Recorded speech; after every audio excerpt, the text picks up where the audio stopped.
Good morning, everyone. AnthWolf here, back with some more Final Fantasy XIV with the 5.1 story patch. This only went live a few minutes ago. Hopefully all things are working out. And we have whole new story content, a new 24-man raid, and various other changes to, obviously, gameplay, various classes and their skills. And we're going to be playing as our Lalafell Dark Knight here for the story progression. Of course, between now and, well, 3 months ago, I have been playing with various other classes in the background, but before we go start the main storyline, continue our progression, I thought I'd pop in here. Holy hell. Because I knew there was some new items available, like this Deep Shadow Twine and Coating, which you can use to upgrade some of your item level 460 gear. And I expected it to be expensive, and it is. Also, we have a mount. So let's have a look at that. Forgiven Retreants.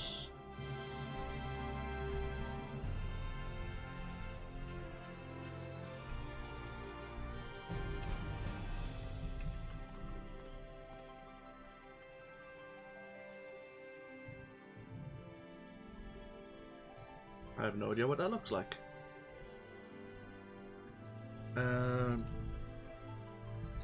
Deep Shadow Twine. Just reminding myself which one this upgrades.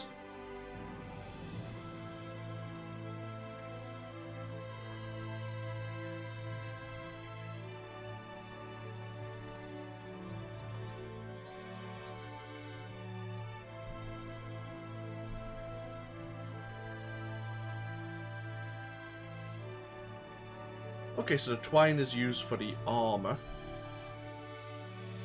The coating is probably used for the weapon then, is that right?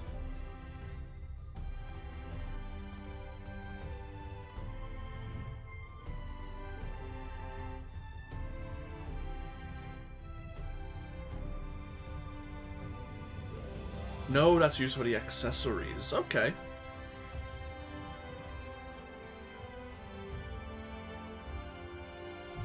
Well, it makes sense. So they don't have an upgrade for the weapon. Okay, fair enough. I suppose we'll buy one of the twine. We're going to pop ourselves over to Yulmore to upgrade one of our armor pieces. Probably the chest piece. And then we'll be heading over to the Rising Stones. Yeah, today we're going to be doing the 5.1 patch story progression. And if we have time, we'll also look at the 24-man raid and see what else is available for us here in Final Fantasy XIV once again.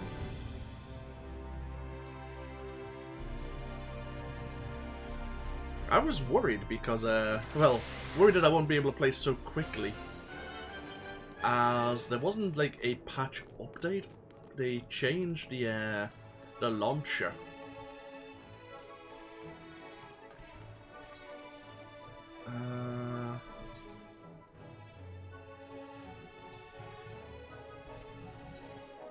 Actually, have they?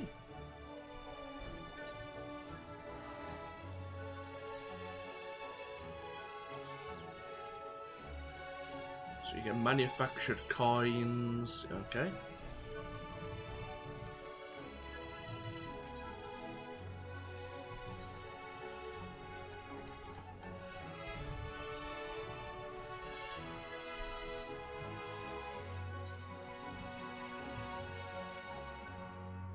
There's the weapons. How do you upgrade the gear again? Aha.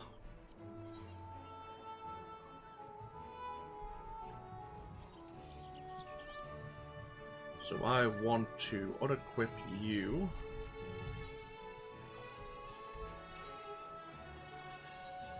And I want to switch out my Cuirass.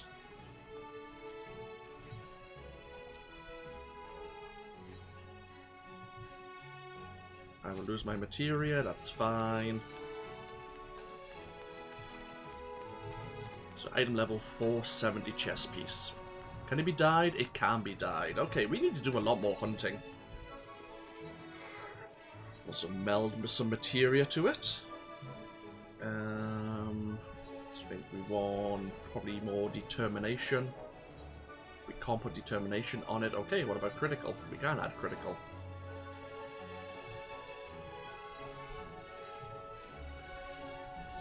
Happy days. Right. Let's get ourselves over to Mordona.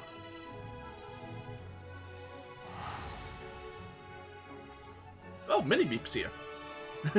Mini-Meep I know very well from Eureka. One of the people who was in a constant party with us.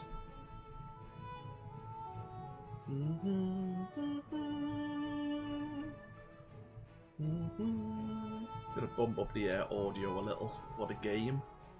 So I used to always keep that relatively quiet, and I realised I should bump it up a bit more.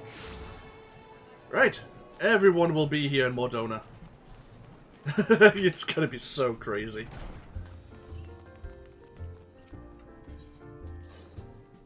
Everyone's gonna be doing the same thing. Now, it's not gonna unlock any new areas bar a new dungeon, since we know all of Nordfront. But I'll have to see what the game has in store for us. Hello, Tataru. Shaken Resolve. Tataru seems eager to make up for lost time. Various food pieces and some Night World silver.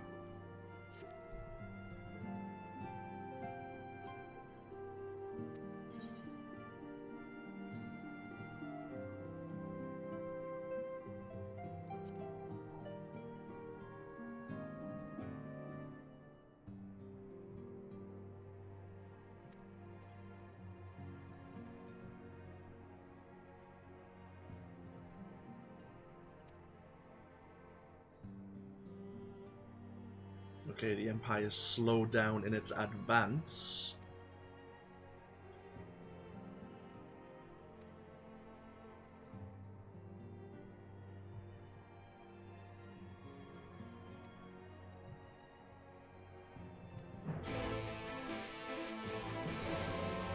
Oh, okay.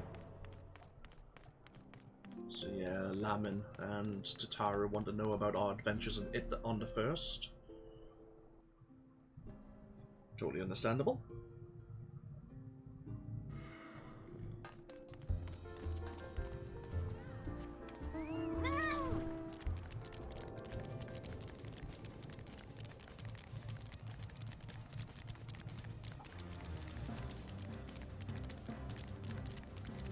See, everyone's got the same idea.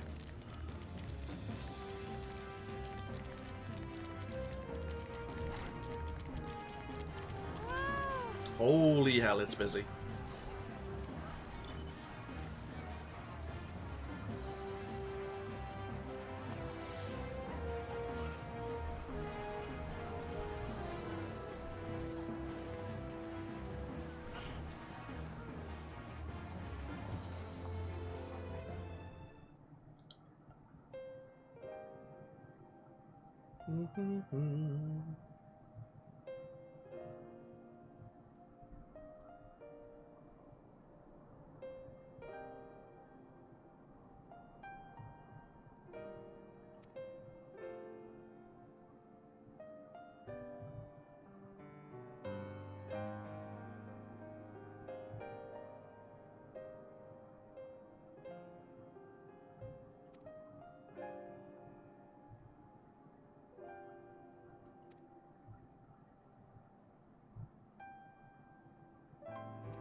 Oh, hey.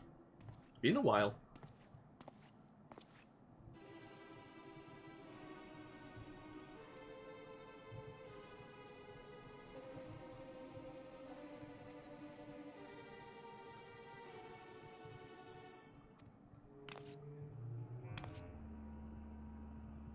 Is a helper going to be a Stinian?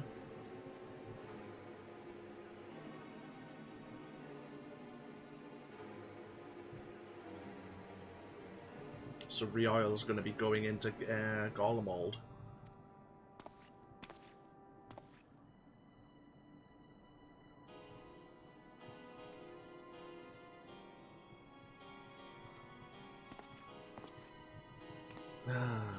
And that's of course correct. All the Scions are still kind of comatose while their souls are in the first.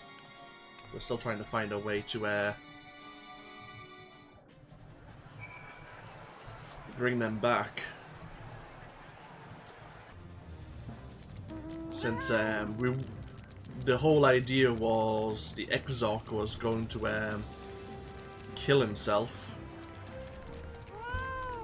And in his death, the spell would release their souls back to the source. But that didn't quite work out, did it?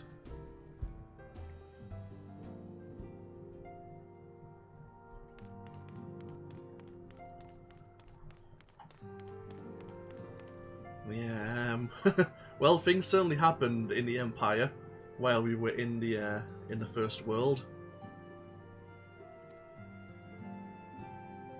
Been a while since we saw Kryl. I think ever since we were in Eureka.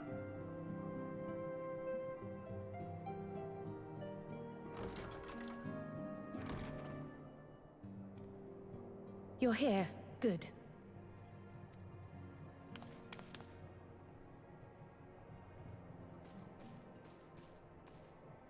So, how are they? Still locked in slumber, but otherwise in good physical health. For the present, at least.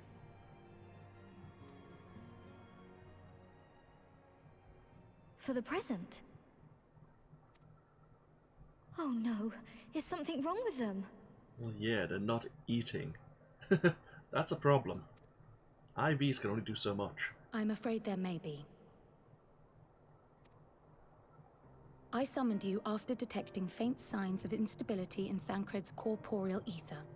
But subsequent examinations suggested all 5 might be affected. And when I examined them just now, my fears were confirmed. Something about disassociation between souls and their bodies, I suppose. Tellingly, the degree of instability varies between them. Thancred exhibits the most notable signs, followed by Y'shtola and Eorzea. The twins' ether, meanwhile, remains relatively stable, but there is a change there too if one knows to look for it. Hold on. Isn't that the order they were called away in? Indeed. Which leads me to believe the instability will only increase with time. Though I can but speculate, I fear this may be a symptom of a weakening link between body and soul. Mm-hmm. By the gods! What happens if the link is broken? I cannot say for certain. This is all unknown territory to us. Yet whatever happens, it cannot be good.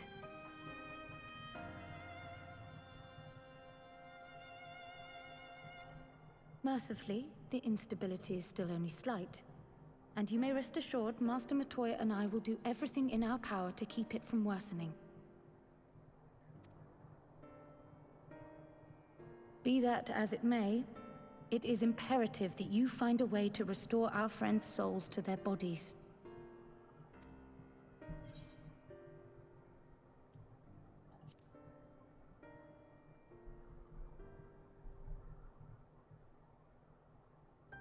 Thank you. But where's she even supposed to start? We had the greatest minds in the realm hunting high and low for an answer, and they ran out of places to look. Well, only on this world. You stated in your report that the Exarch had originally intended to reverse the summoning process by means of his own death, correct?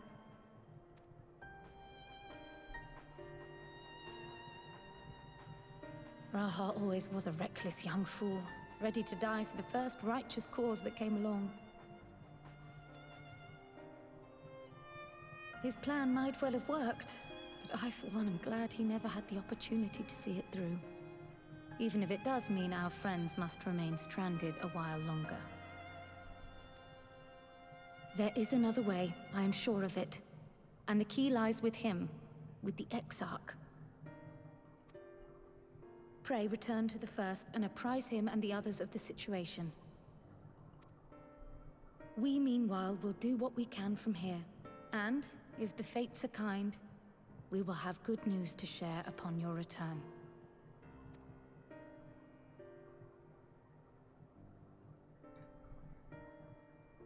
Okay, back to the Crystarium we go.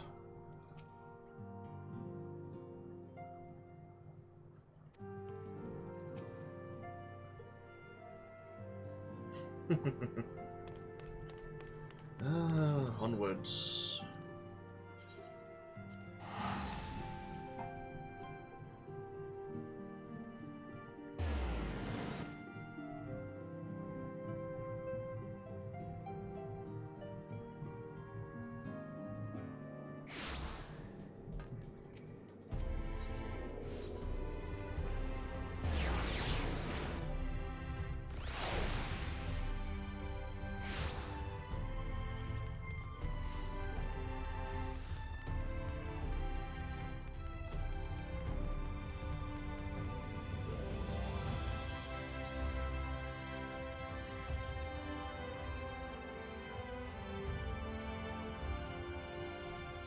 Hello, Crystal Exarch.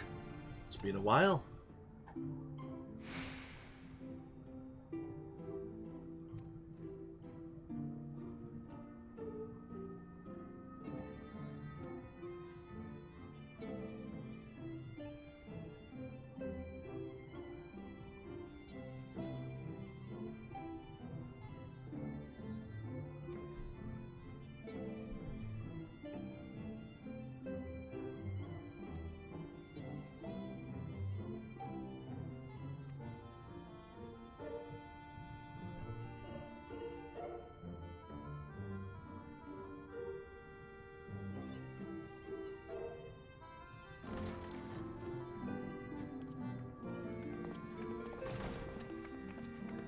Hello, everyone.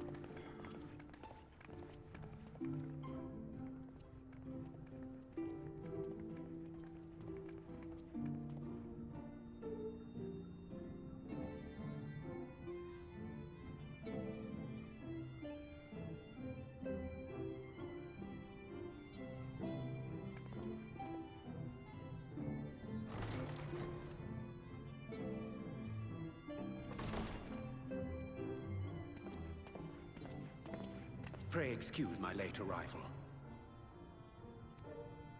Will Thancred and Reen not be joining us? Are they still over at Eden, maybe? Nay, milady. With apologies to all, they beg leave to pursue their investigation of the empty to its conclusion. Should matters here demand their presence, however, they did assure me that they would make themselves available. Yes, of course. Then let us proceed.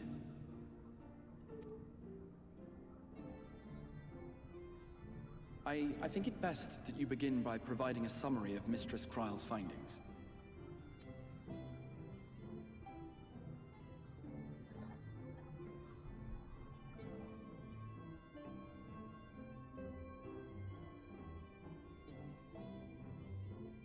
I suppose it was only to be expected that some change would occur.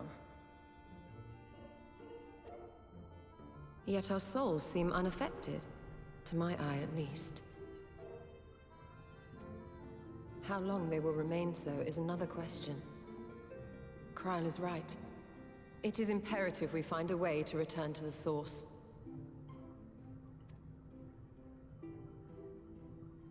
Perhaps an explanation of the method by which I brought you here will yield some inspiration.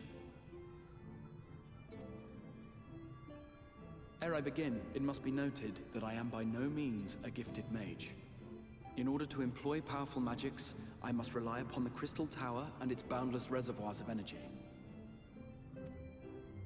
The magic that summoned you was no exception. 'Tis a singular spell, adapted through painstaking effort from the technique that transported me to the First. To use an analogy, it works by cutting a hole in the fabric of reality. a hole tailored to the object of summoning, through which it and it alone may pass unscathed. Though I succeeded in creating said hole, I failed to latch onto my intended target. Instead of you, the spell found those close to you, and ended up summoning them in their incomplete state.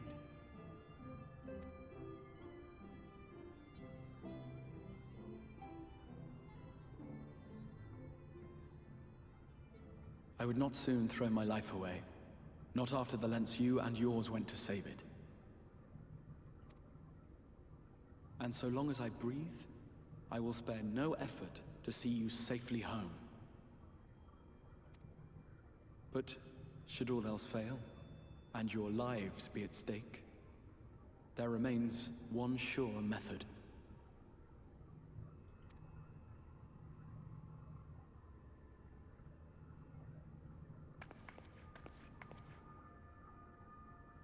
Oh. What was that for? How can you even entertain such thoughts? You owe your life to the Warrior of Light, and you don't get to die unless she says so.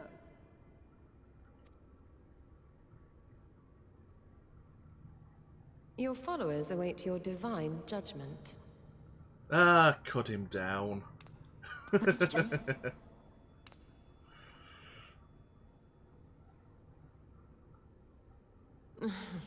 If the two of you have finished, perhaps we could return to our discussion? Rather than dwelling upon the multiple failed attempts at transference, I think it would behoove us to focus on the solitary success.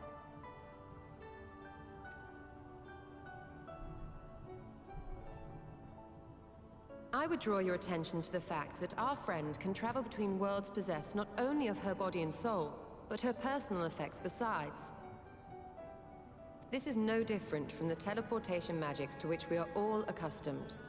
Magics that allow for the transportation of those inanimate objects one considers to be an extension of oneself.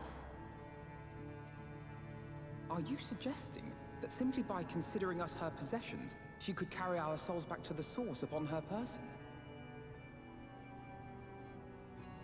Well, it would be nice if things were that simple for a change.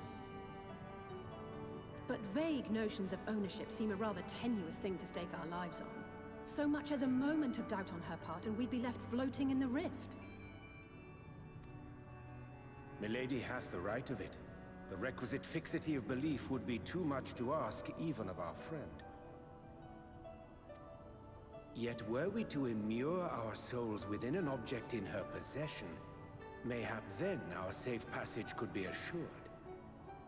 What, a bit like how the Asians have those, like, soul gems? White Eorzea would, I believe, serve as a suitable vessel for this purpose. It was conceived to imprison the massy soul of an Asian, and should house one of ours with relative ease. We would need only to ensure our soul's safe preservation inside the stone, and identify a means by which they might be transferred back onto our vacant bodies. Soul preservation and transference. I believe I know of someone who may be able to assist us. On the far shore of the source, there stands a great palace built by the elves. It was forsaken in the wake of the flood, but a certain Numo chose to make their home there soon after. Though they have long lived as a recluse, they once occupied a place of honor in Verbert's royal court, and it is said that none in all of Norvrand is more knowledgeable than they on matters of the soul. Well, I've no objection to seeking a helping hand, but if they've gone to such lengths to hide themselves away from the world, what makes you think they'd be willing to lend us one? A worthy question. Years ago, I myself tried and failed to solicit their cooperation in the battle against the Sin-Eaters. No sooner had I begun to make my plea than they unleashed a swarm of their familiars upon me. Unlike me, however, you have curried favor with the Fae folk. By that merit alone, I am hopeful that they would grant you an audience. They may still be inclined to turn you away, of course, but if their knowledge might feasibly facilitate your return home, we have to try.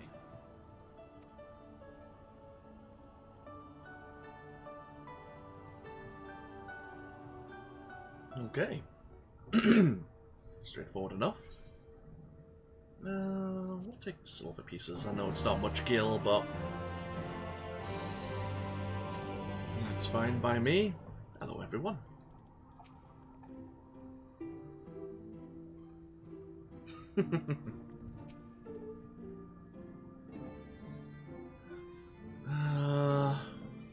Well, Gridania mentioned that they were part of Volbert's royal court, so maybe they were part of the rebellion.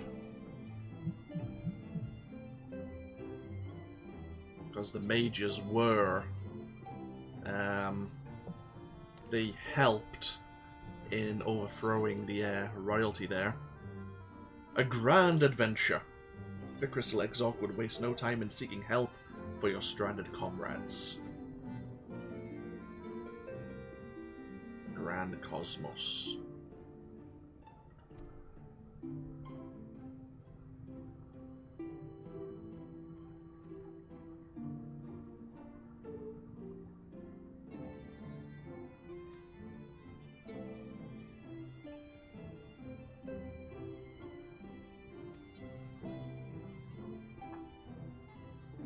Okay, so Yuri Yascaret is going to try and make some white aura sight. Sullen, yeah. Sullen is where we were to find the first version of Bismarck.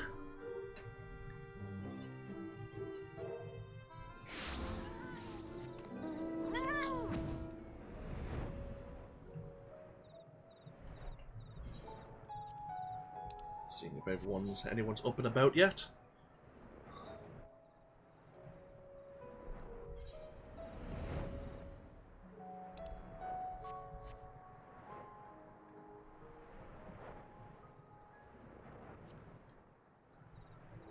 Yeah, we could do these quests as my samurai. It's probably my second favourite.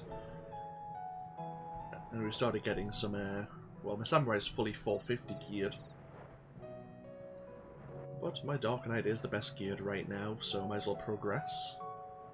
Also one of the easier classes to play, I think.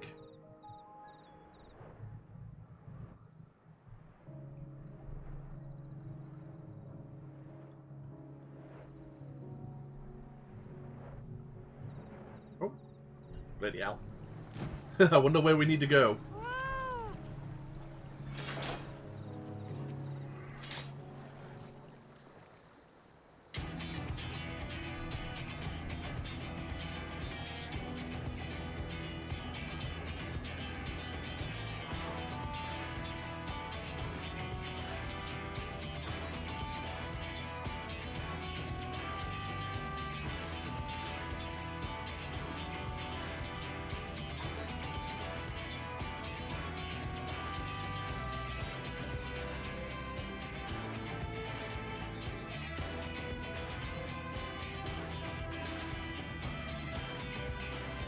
So we're going to prove ourselves through a trial by combat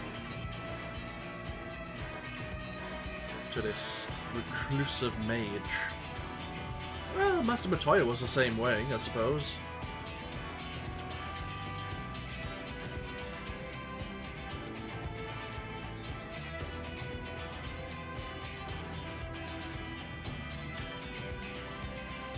Ah, and if we were going to do this as part of a trust, the Exarch would come along with us.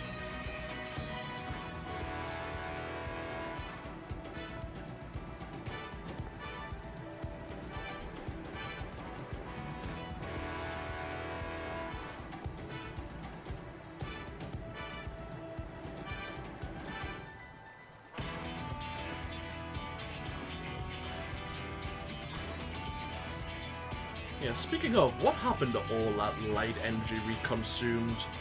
We seem to don't talk about it anymore after defeating declare Emmet Selk. I guess we used it to defeat his Ascian form. Okay, so we have a new dungeon. Let's have a look. The Grand Cosmos. Long ago, on the far shore of the Source, a great palace was built by the elves, the Grand Cosmos. An edifice of such magnitude it was said to inspire envy in both the heavens, for which it was named, and the flowers that pervade its boundless gardens. With so many wonders of the world that once was, its radiance quickly faded in the wake of the flood, its halls falling silent and the throne sitting empty. That is, until the palace was given new purpose when a mage claimed it as their sanctuary, their only company being solace, solitude, and the legion of familiars barring entrance to any foolish enough to seek an audience.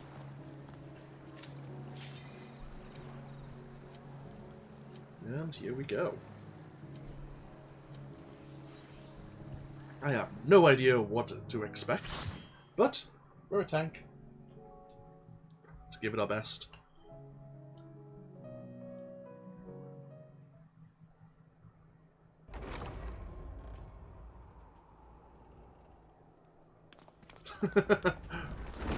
We have Beachwear Aura.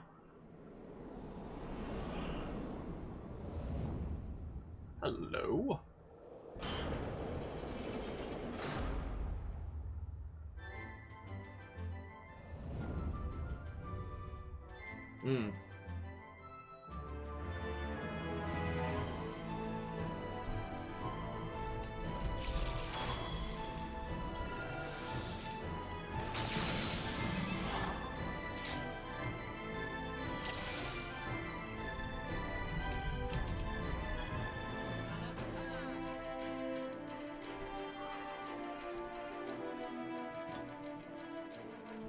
The Seeker of Solitude.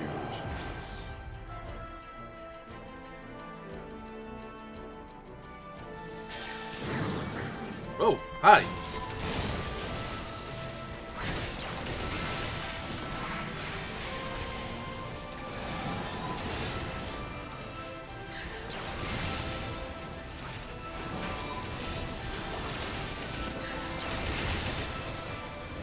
We have a Summoner and a Bard, so there's no real positionals I need to worry about.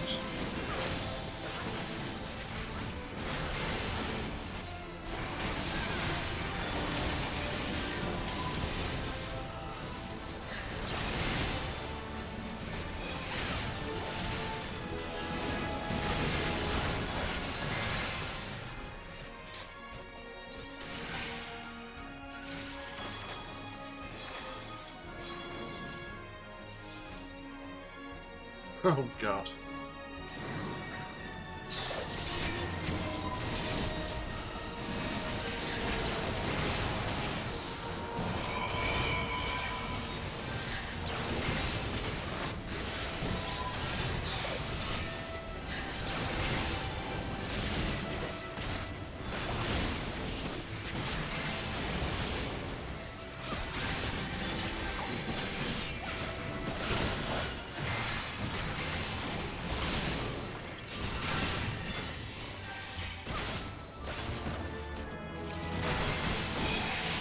Reminds me a little of Hawk Manor. Oh, he is like Matoya.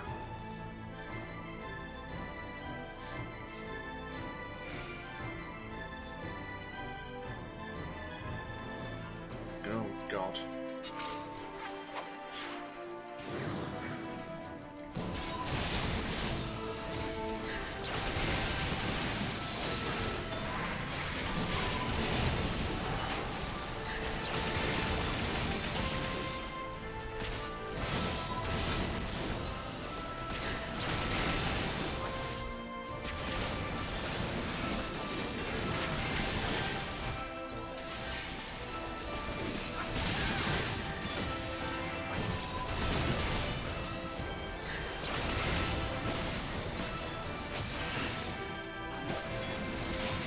Interesting. They have a random attack, like a random aggro attack.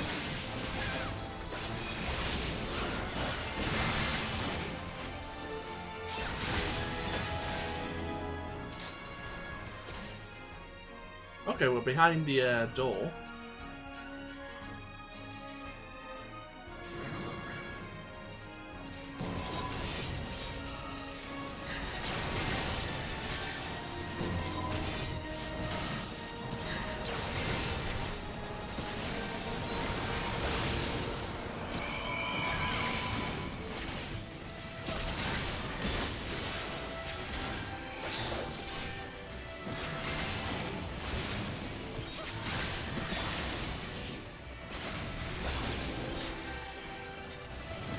Oh shit. How the hell did you get that aggro off me? Damn, that summoner must be really putting out the DPS.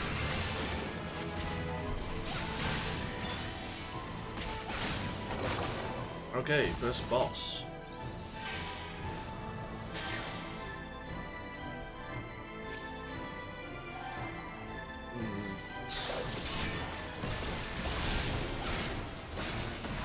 The brooms are going to play a factor.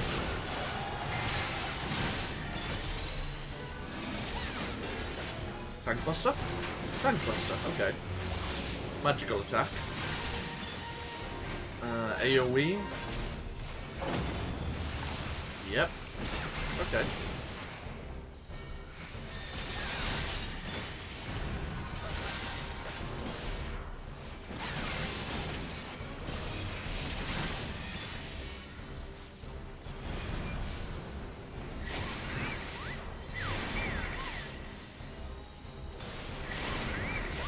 Right, okay. Okay.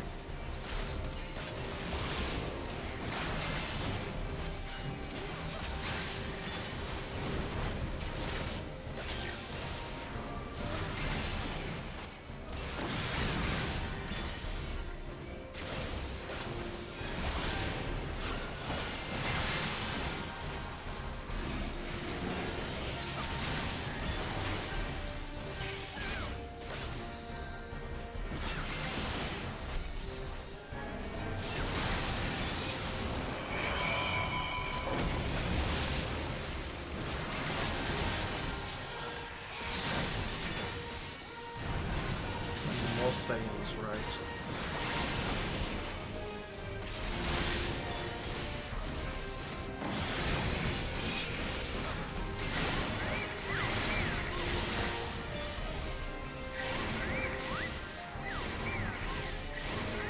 Those, yeah, they stick around, those AoEs, I think they persist, so...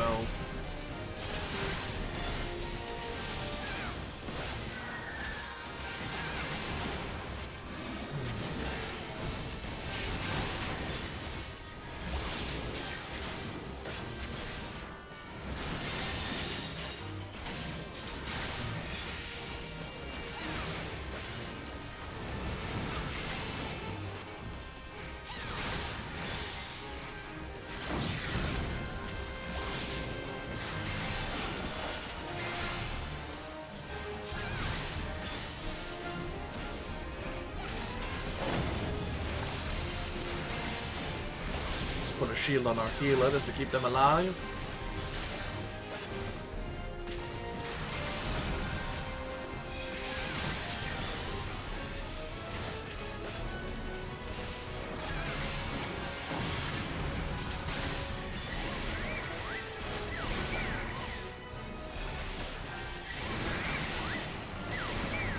Oh.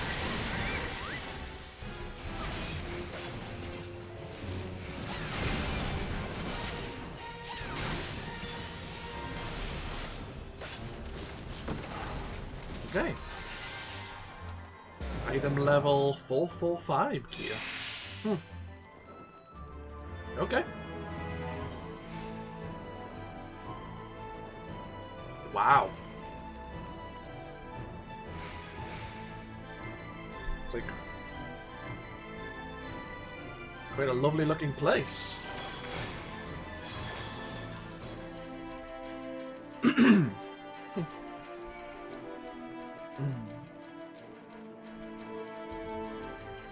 Oh god, the porksies. Let's pull them a bit more. We'll do a bigger pull, why not? We'll give it a go.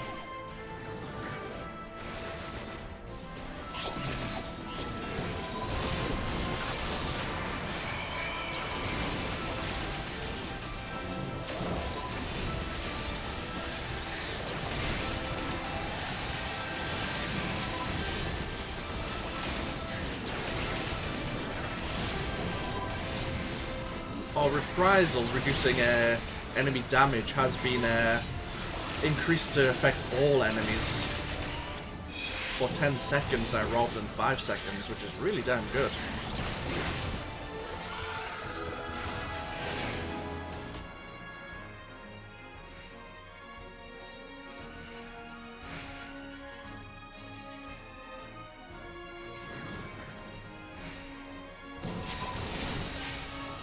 Let's try to push a little bit more.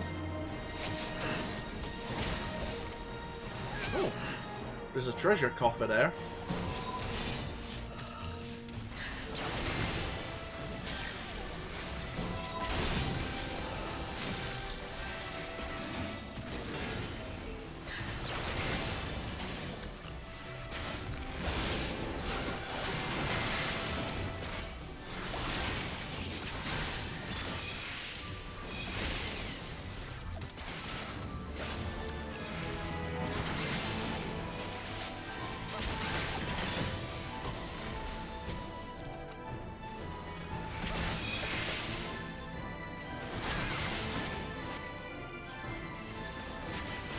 Rings of Slaying. I'll greed on them.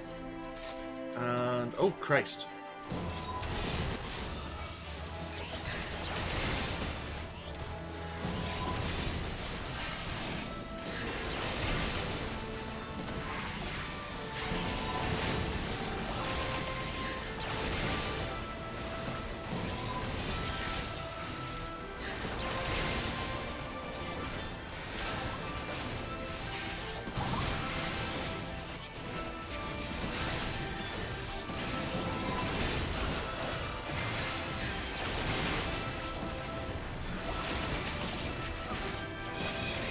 Quite a fun little dungeon. We could do some decent pulls here. Ah, second boss. Okay, what the hell's this? Oh, she's the gardener. I see.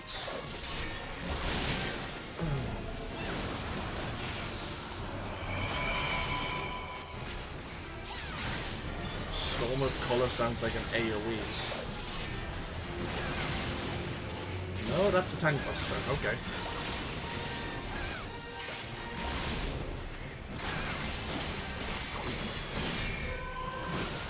Okay, there's the AoE.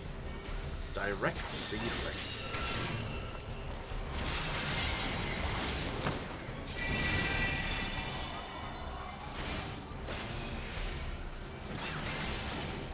Oh, can I?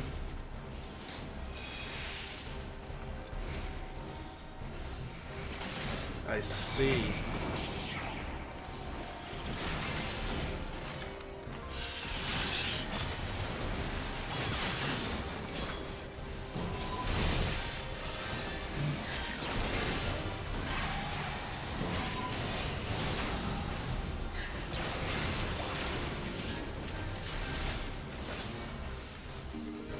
We have a poison attack. Yep. Oh god. That could be bad. The poison stacks.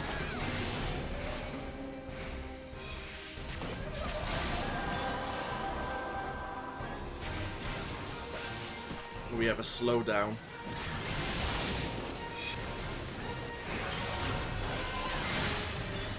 Oh Christ! Oh, Bard's not having a good time.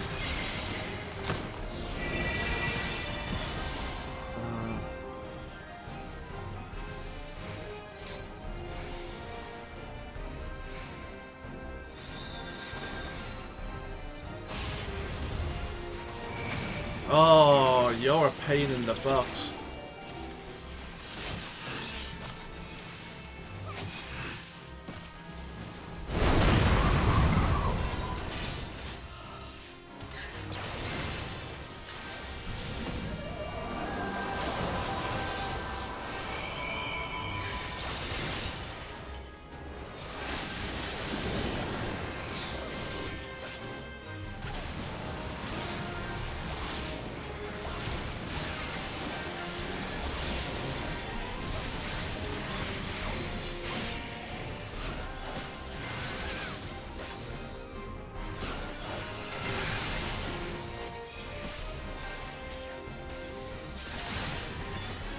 Oh, the Four Winds.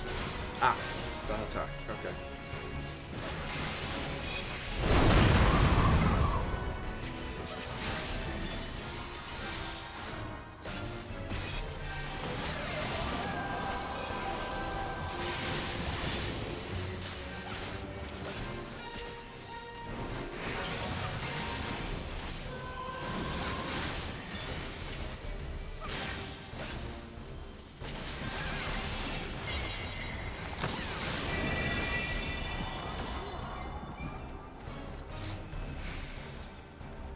Oh crap.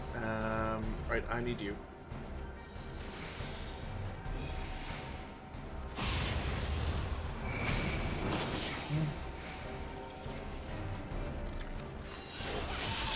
Oh god.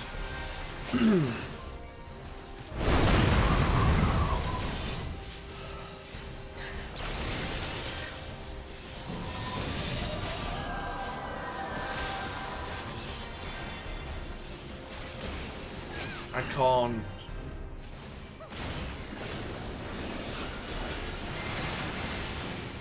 can't stun that either. At least it's on vulnerability stacks.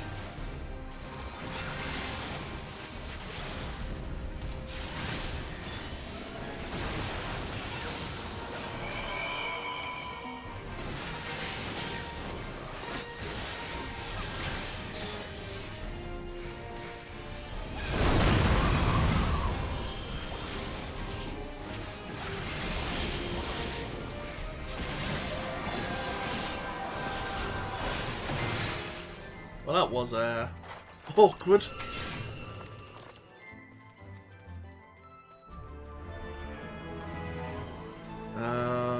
Don't need this. Fending. No, agreed on it. We don't need it, but. Oh, okay. Hello, dragon.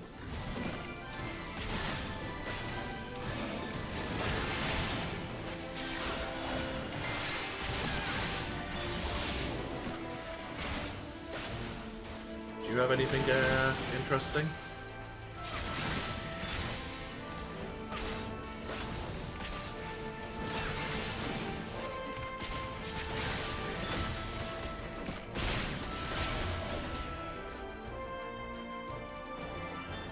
Guess not.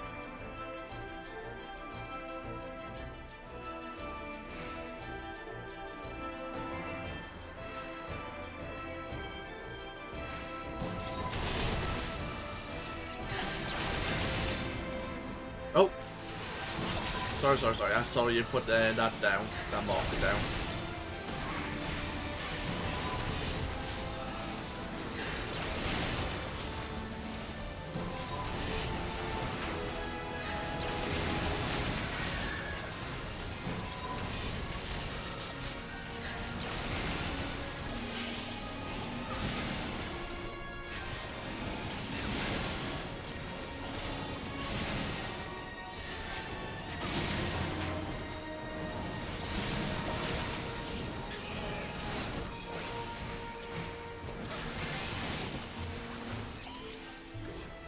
Oh, that's a nice, hey, it's got a tail!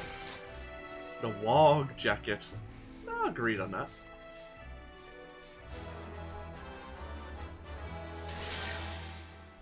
The hell?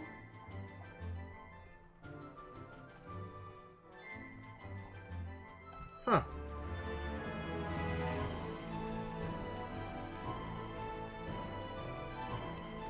Oh, God.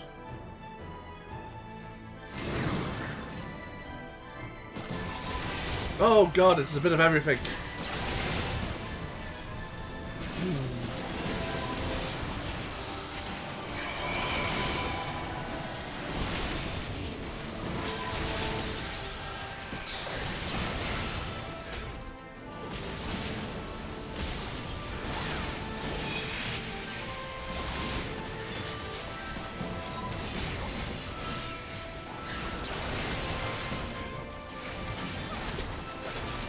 A materia from this.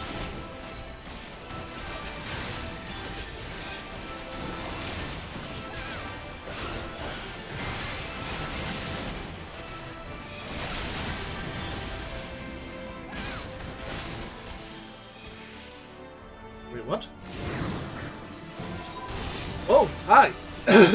There's more of you.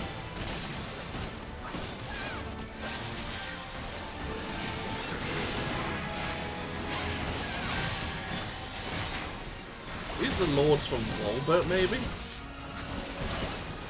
Kind of like the Heavens Ward. Yeah, I thought as much. I thought you won't be a white mage.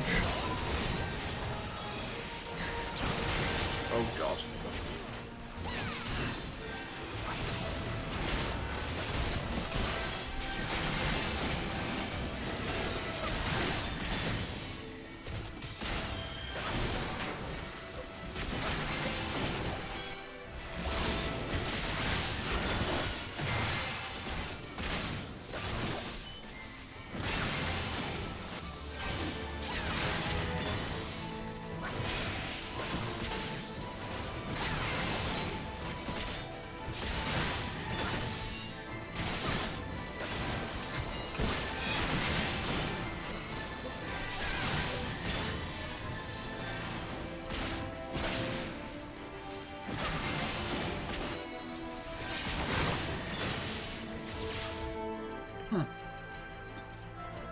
Fancy.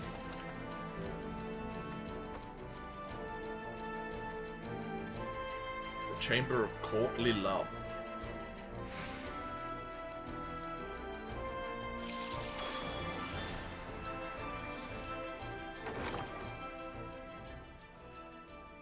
Oh. Oh.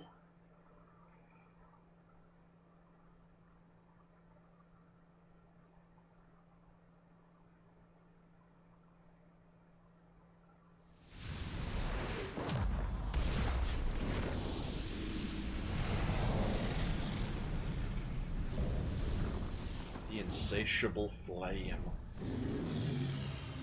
Well.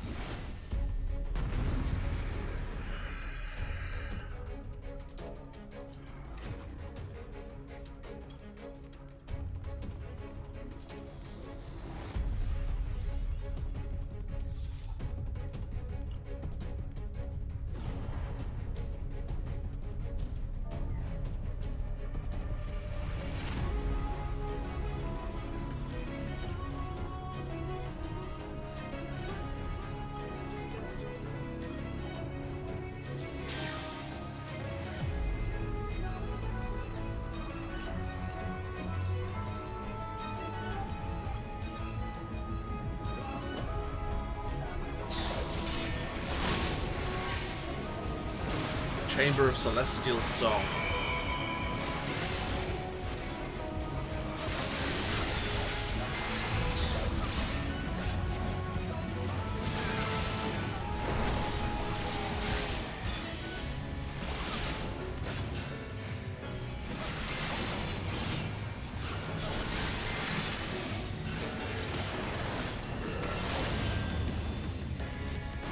Oh, I see.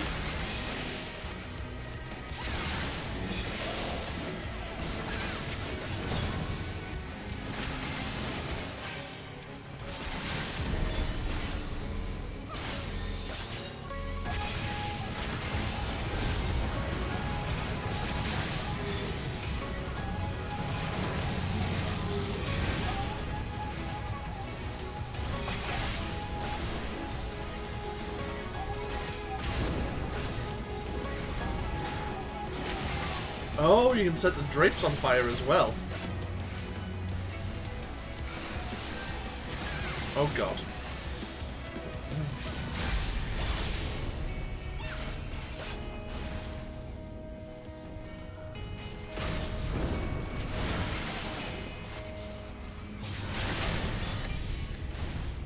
Oh, he set the drapes on fire.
Okay, we have nothing left to burn.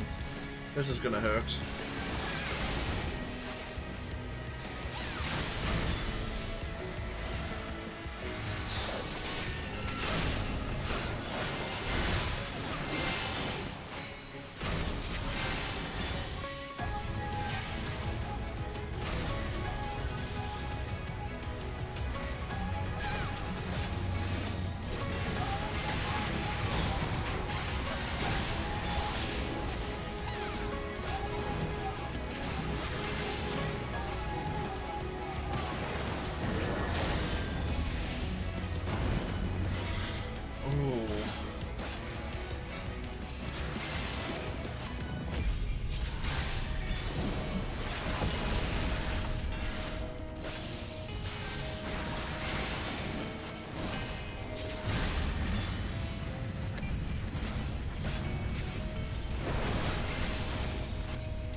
Fire's done. Oh, this again. Okay, so he's not doing the burn attack anymore.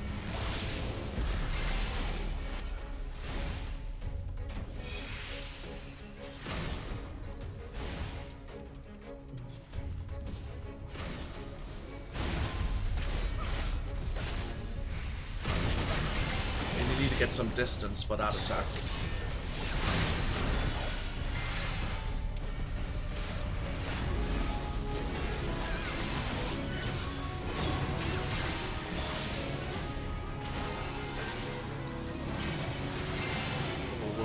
That's fine.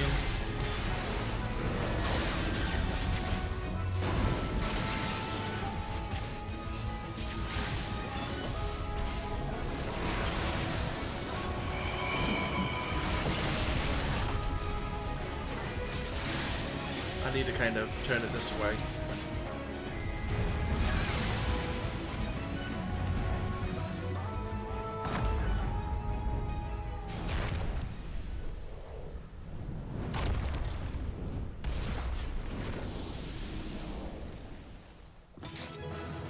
Was different.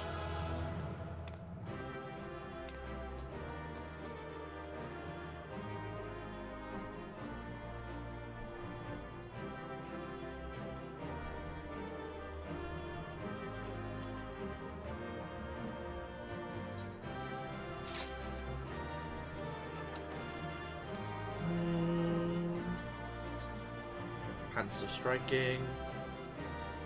We'll greed on them.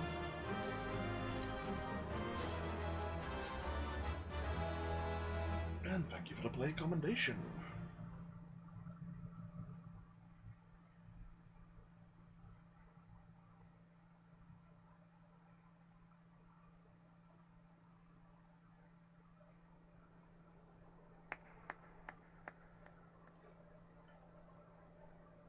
That was my fiercest familiar. Oh, impressive.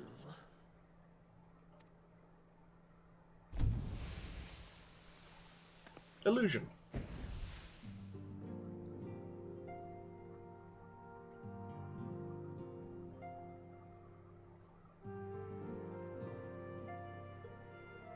Maybe you shouldn't be wearing earrings.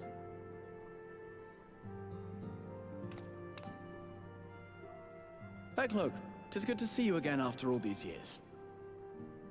And judging by your vigorous greeting, I dare say the feeling is mutual. To be sure, a simple shake of the hand would have sufficed by way of welcome, but I shan't complain. But you must be wondering as to the purpose of our visit. We come to beg your assistance in a most urgent matter.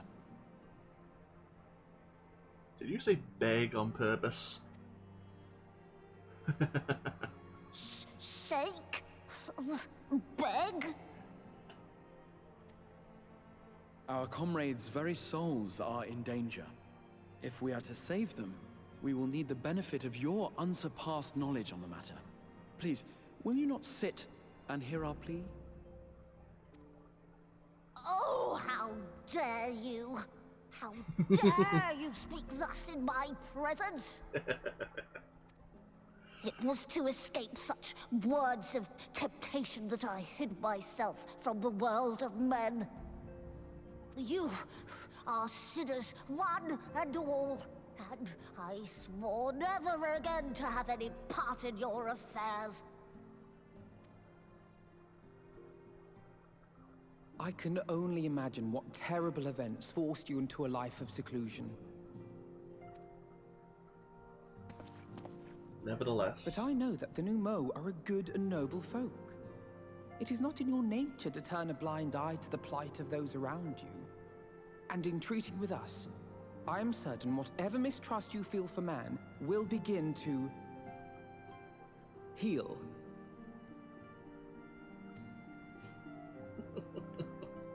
That was a terrible pun. I laughed anyway.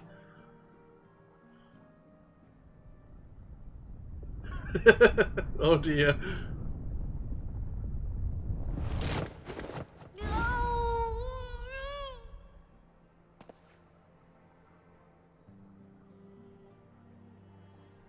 If you will not be satisfied, I suppose I could listen. After all, there's no harm in just... No, I mustn't. Not again. That damn court mage seemed to have the best of intentions too, and countless innocents died for my naivety.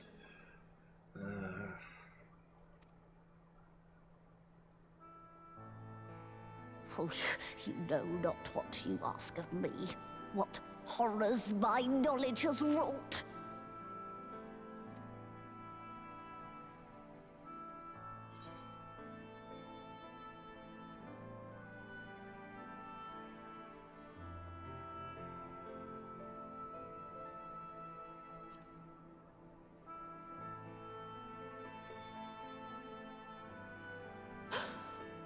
You know of the plague? Then you know how dangerous soulcraft can be. Instead of saving your friends, you risk damning them. Are you sure you're willing to take that chance?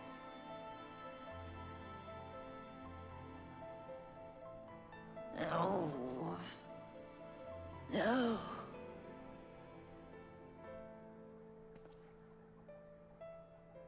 Deliberations. Oh, very well. I will hear your petition, but that is all. And I expect fitting payment for my troubles. Commensurate with your contribution to our cause. No more and no less, I promise you. With that settled, might I impose upon you to join us at the Crystarium? I'm afraid the nature of my friend's predicament calls for absolute secrecy.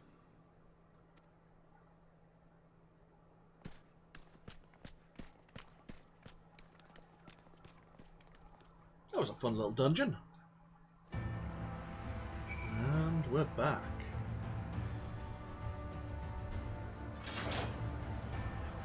I was gonna say, where is Alpha now?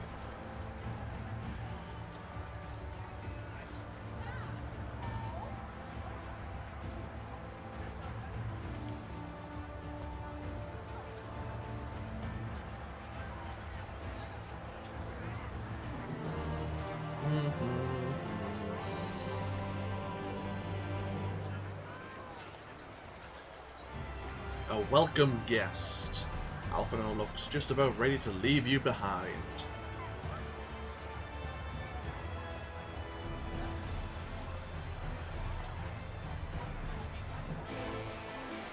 Okay, back to the Crystarium we go. And while it's loading, I will be right back.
Yeah, sorry about the wait there.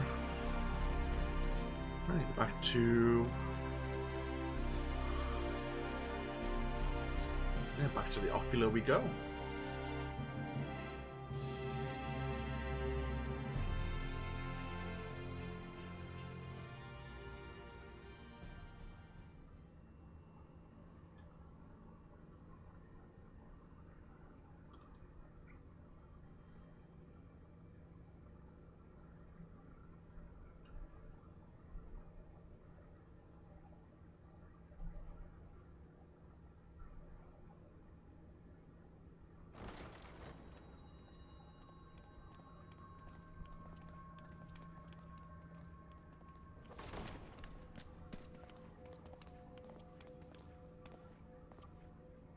I'm sorry. You mean to tell me not only that the return of night was your doing, but that you hail from another world as well? Hello. Indeed. Everything we told you, of the source, the shards, the 7 umbral calamities, all of it is true. I realize how fantastical it sounds, and I would not blame you for doubting our testimony. But given your expertise, you must surely have noted the peculiar nature of their souls. Any other time and I would have dismissed your stories as balderdash and flummery. But upon closer inspection, 'tis plain their souls are far denser than is normal, and that they do not possess true bodies. Save you. Your body is your own. Give or take a Fantasia or two. And your soul is the densest of them all.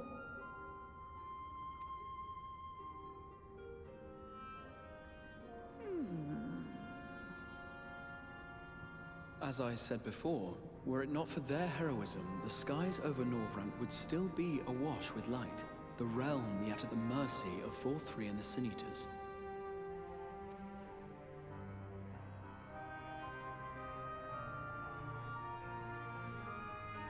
After all they have done for our home, seeing them safely back to their own, it seems the very least we can do.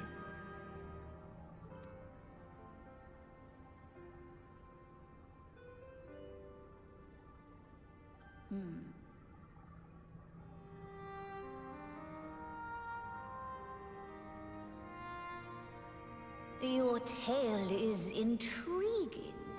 Yes, very intriguing indeed. Simply to hear it is fitting payment in itself. As for your friends, I can but agree. Their valorous deeds on behalf of Norvrant are deserving of recognition, of their own fitting payment. You will help us then? I will. I would see my knowledge put to good use for a change.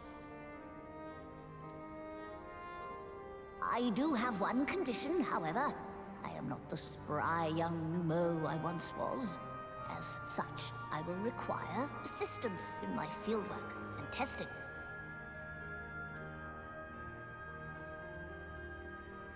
It would be our pleasure. We'll be laboring for our own benefit after all.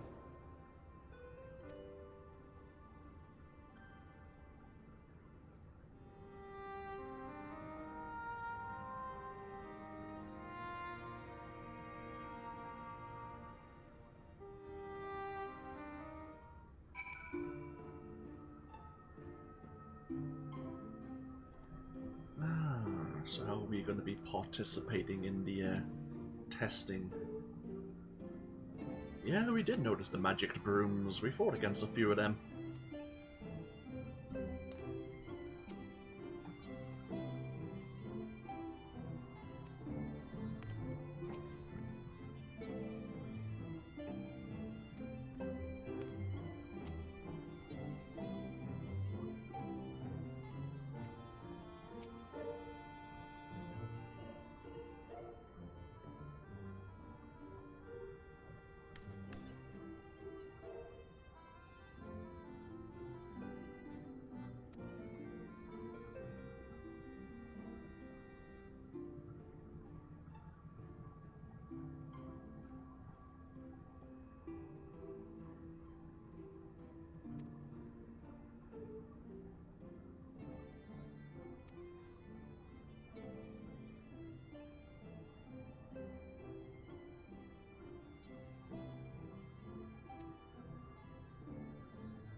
Souls Dormant.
Okay. Armorang we go to the journey at the end.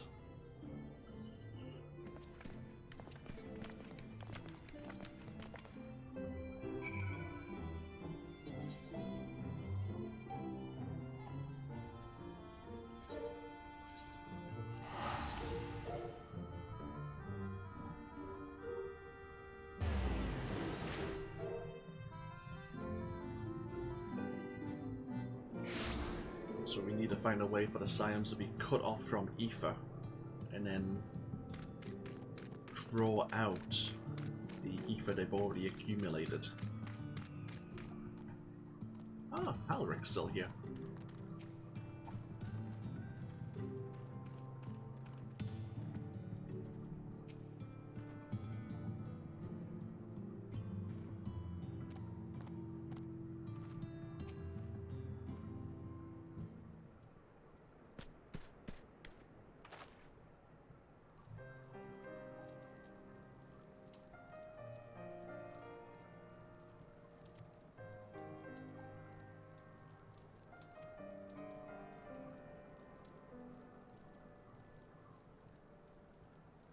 Hello, Eorzea.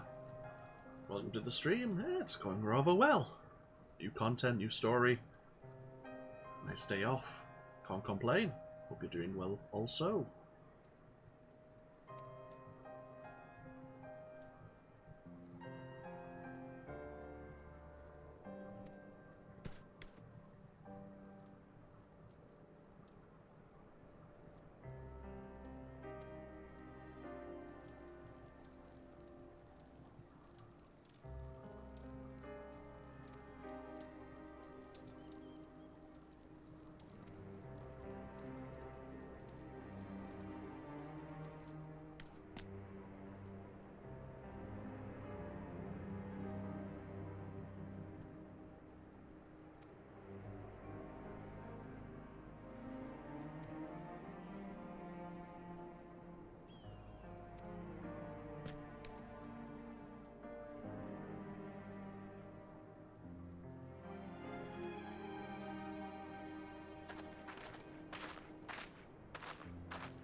Okay, so we have this soul tonic. Said to revitalize both the soul figuratively,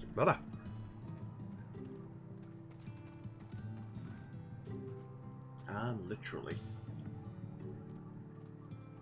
Let's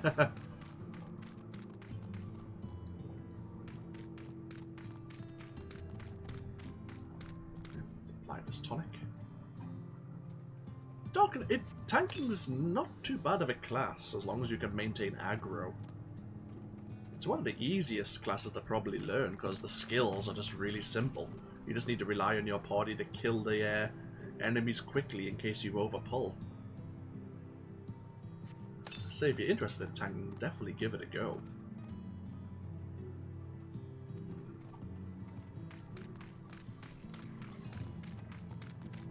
Listen, every tank has a different way of tanking, really, different skills to use. Dark Knight's really good for the Blackest Night. Just creating a 7-second shield. You can cast it every 15 seconds and it absorbs 25% of your maximum HP. Hey, I'm not going to complain.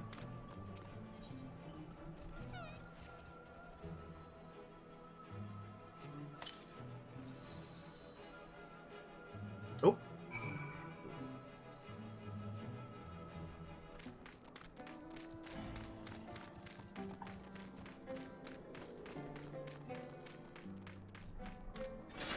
That's the wrong button. That's the button I need.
Ah, that's fair, Eorzea. I mean, when you're first playing the game and doing a dungeon for the first time, even second, third, fifth time, sometimes even the party composition can make things interesting. But you learn. You learn the mechanics, slowly but surely.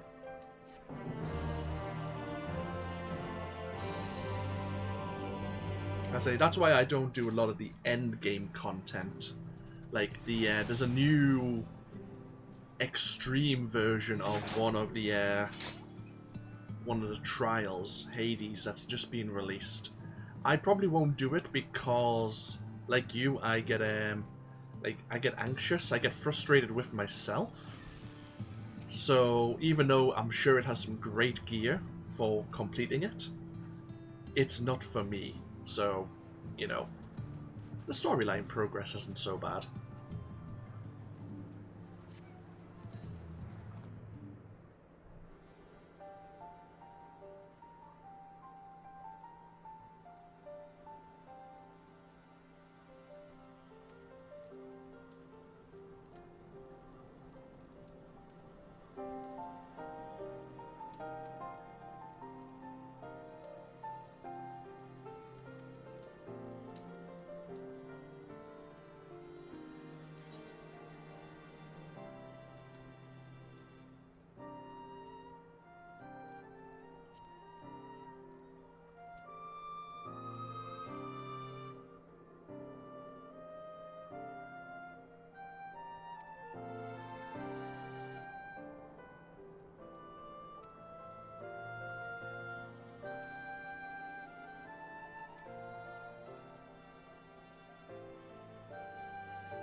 Purest of waters and the finest of clays.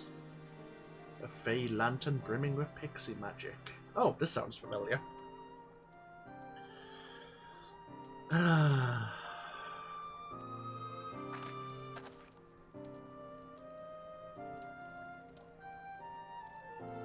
the Pixie Lantern's gonna be fun.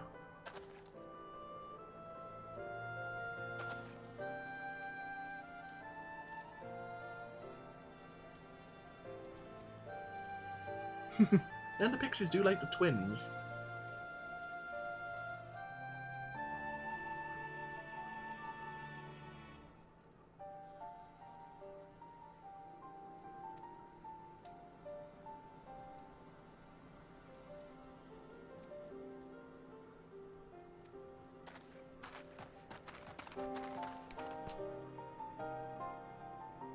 Okay, so they're getting the water and the lantern. We are going to probably be getting the clay. Where are we going to be getting that exactly?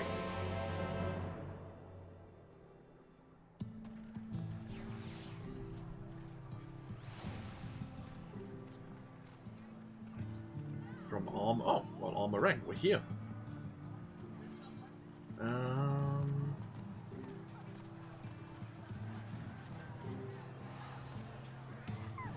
The miners probably are the best bet.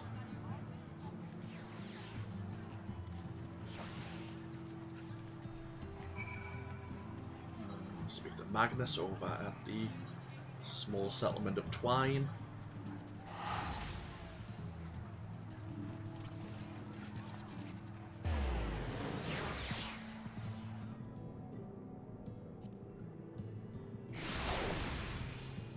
Oh, bloody hell, there's still a load of quests here I have yet to do.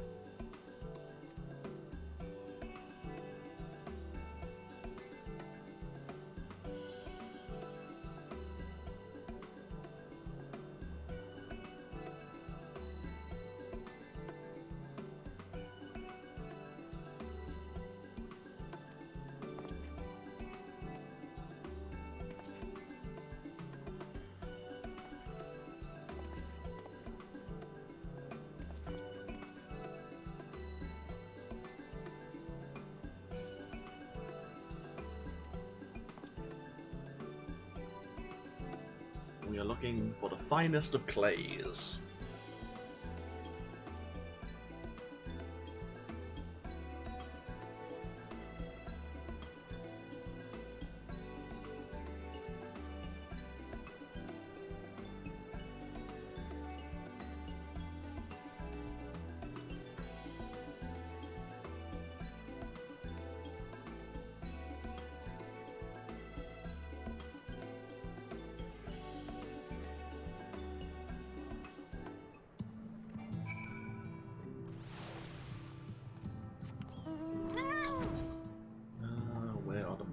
Oh, over here.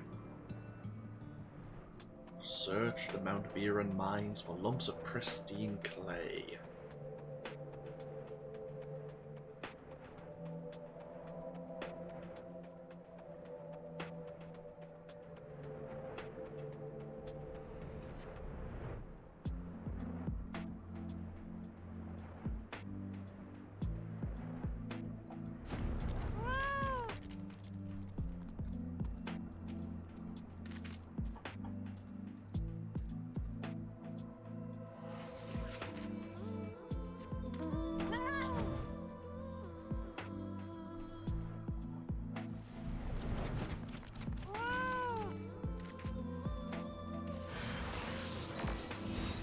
Oh, we are friends.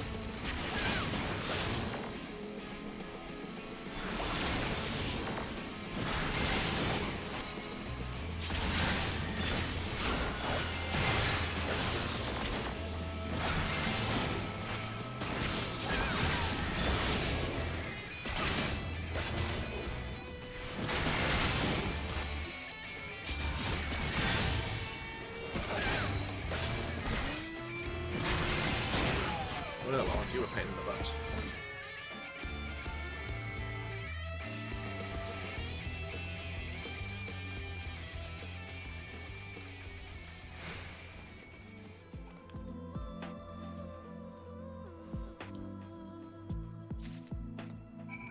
the FC are talking about. Oh.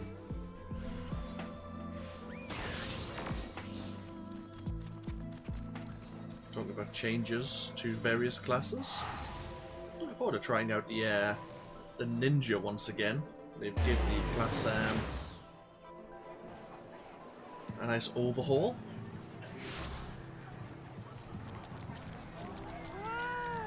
Oh, bloody hell, more people are here now. Ah, Alpha Nova and Alice are here.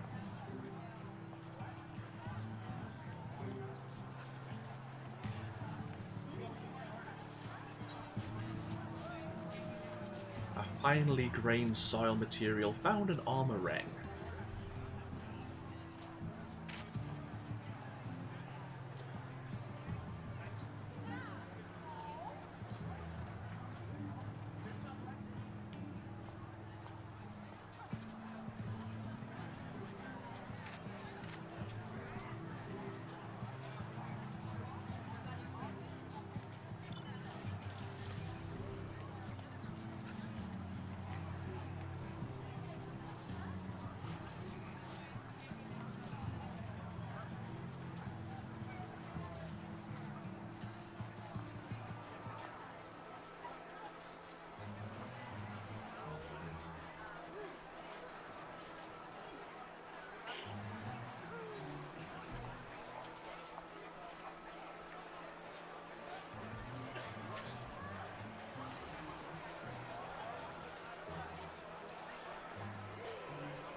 Okay, Alice is going to be the one to conjure this magic healing familiar.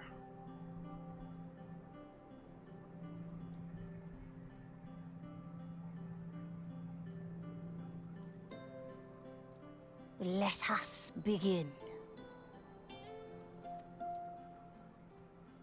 I trust you've prepared the clay?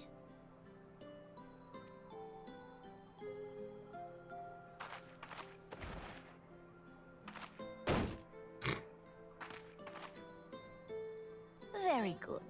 Now, I would have you sculpt for me a porksy.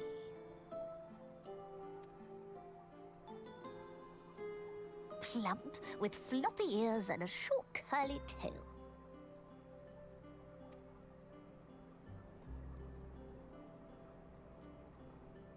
Pulls out. Porksy. I think I know what you mean. Out comes the rapier, her tool of choice for sculpting.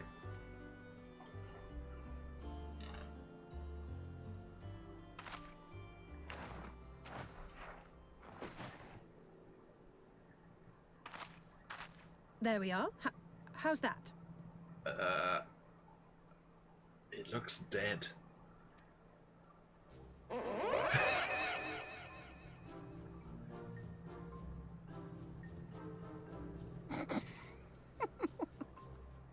Well, it is certainly creative. There's no denying that.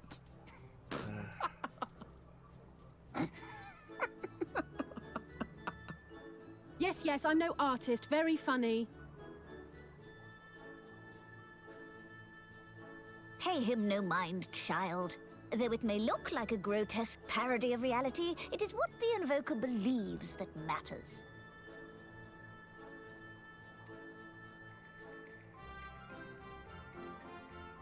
You're not helping. But I speak the truth. If successful, this incantation will turn imagination into reality. Which is why the only thing of import is what you believe this figure embodies. You must focus. Hold the Porksy's image steady in your mind's eye.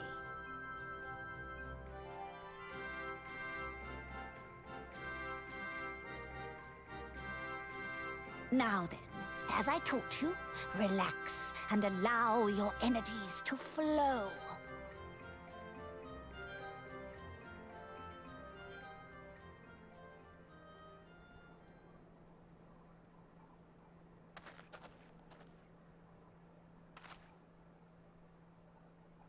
With flesh of clay I bid thee rise, on wings of dreams to touch the skies.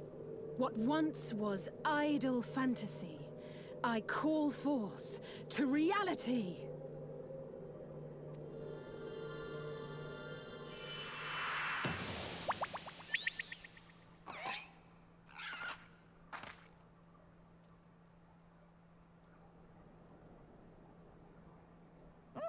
Not bad for a first attempt.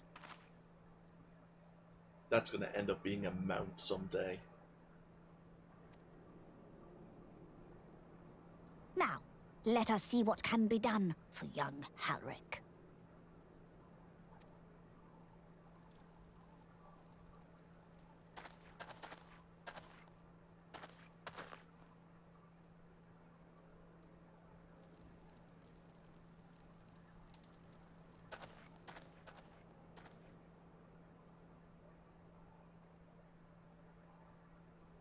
Through the operation of the magics you invoked to animate this familiar, it is now replete with the energies required to stir the boy's soul. You need but give it a name, and it will do as your heart desires.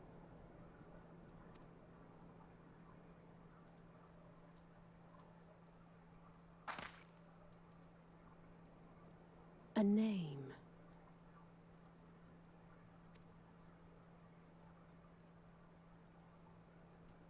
All right, I've decided.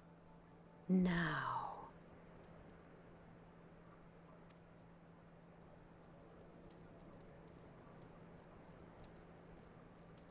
Go, Angelo! Okay,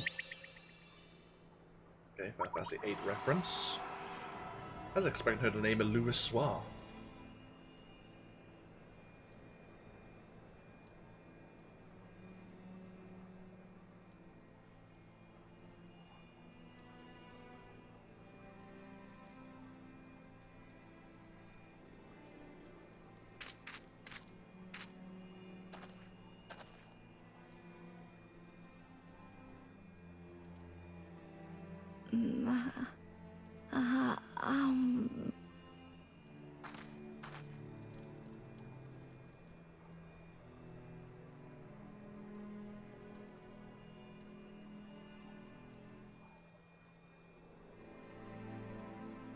Mother, I...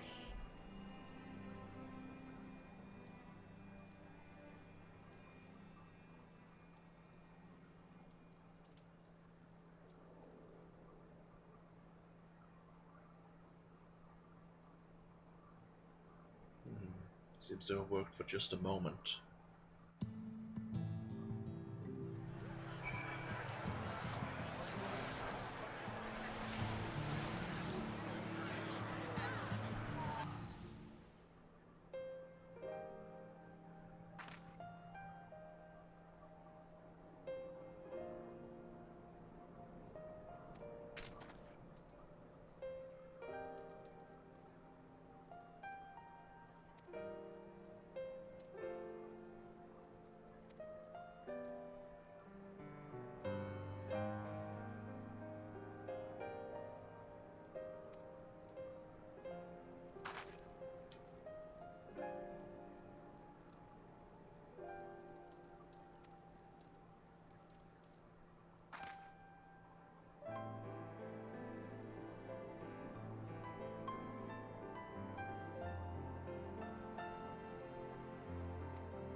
I was gonna say, now that we've helped Halric, have we learned more about how to help the Scions?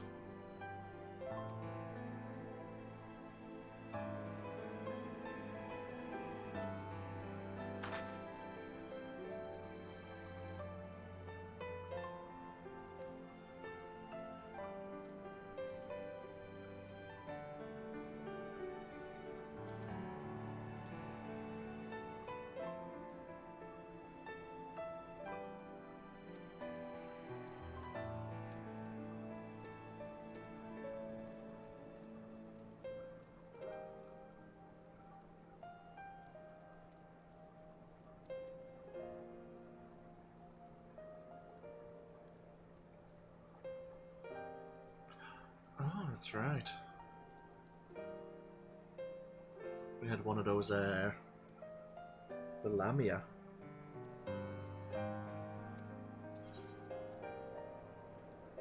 Oh. Oh, you're talking about the Kobold. I thought you were talking about the Lamia who was tempered.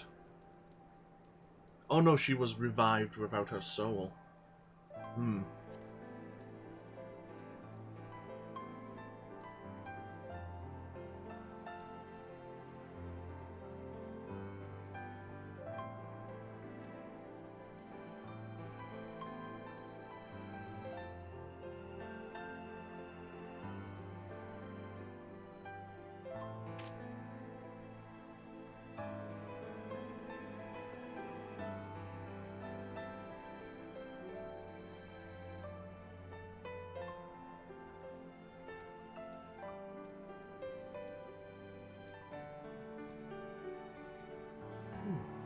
A way to maybe cure the tempered from the primals of Eorzea.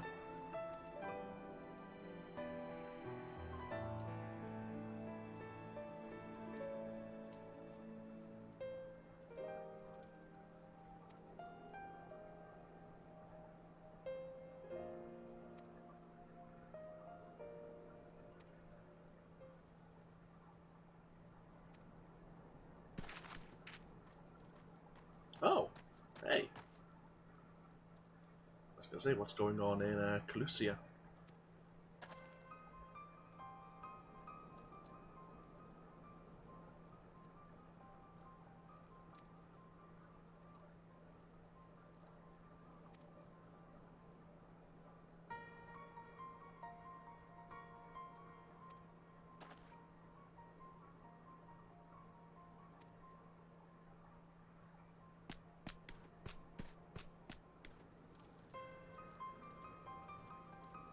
The future of Yulmol. Well, we have kind of upset the whole governance of that region. We're defeating Vofri. What are the rich and entitled going to do?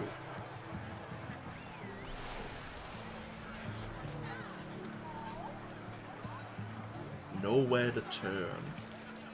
Kaishia is anxious to see you and Alphino back to Yulmor.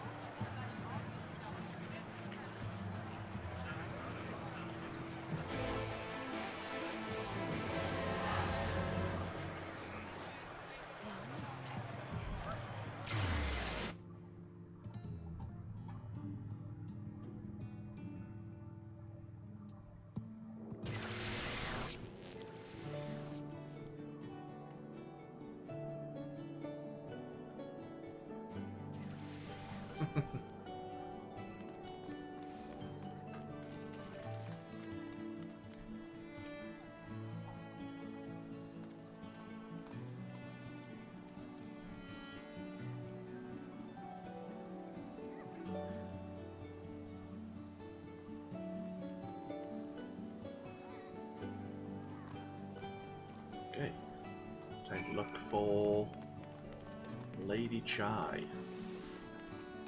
Everyone's talking about Jurassic Park Evolution, or Jurassic World Evolution. It is a fun game. Ah, I wonder where she may be.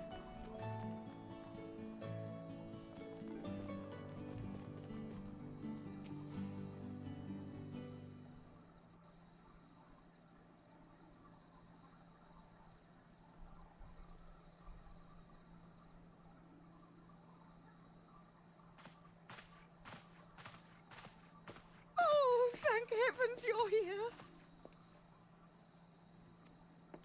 Lady Chai, whatever is the matter? I knew not where else to turn. Oh, this is all too much for my poor heart to bear alone. Alone? What of Master Chai? That is the very reason I summoned you. He's gone. What? What happened?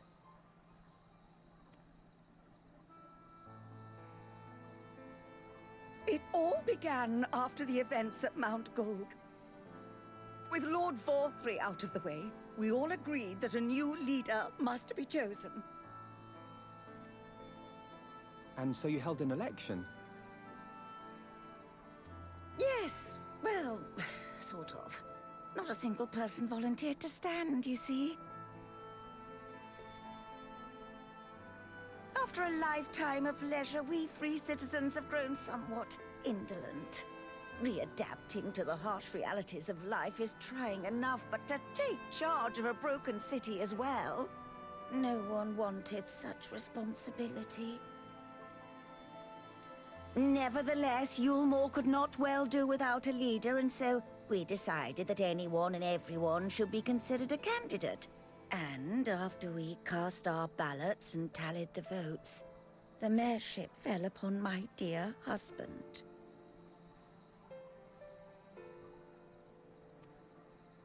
Well, given the manner in which he orchestrated the construction of the giant Talos, none could deny his leadership qualities. Yeah, after we kind of give him one hell of a push to do so. But even before then, he had proven himself at Daedalus Stoneworks, don't forget. He is more than qualified for the role. The perfect choice. Except probably in his mind. Indeed. I told him as much when his victory was first announced.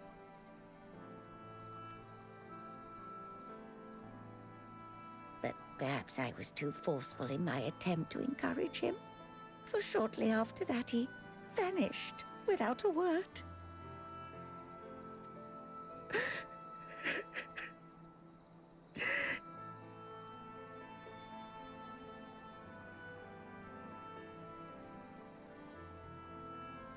You believe he was so daunted by the burden of leadership that he felt compelled to flee?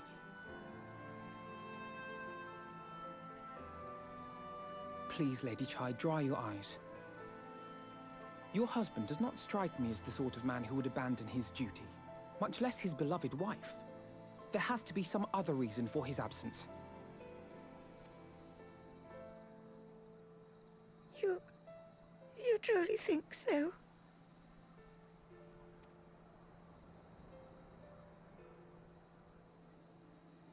What about you? What do you think has become of my husband?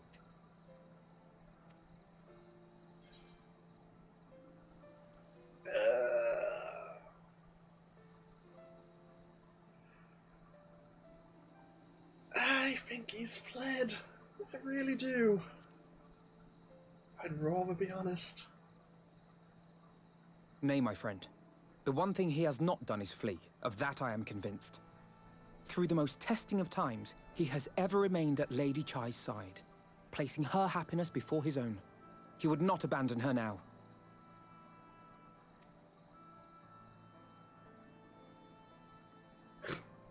Wherever he may have gone, rest assured we will find him.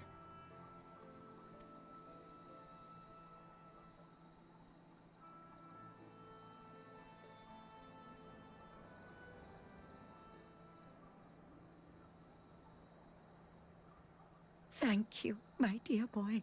You have set my mind at ease. I will trust in my husband and await his return.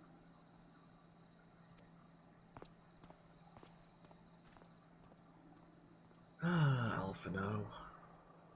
Well, where the hell could he have gone?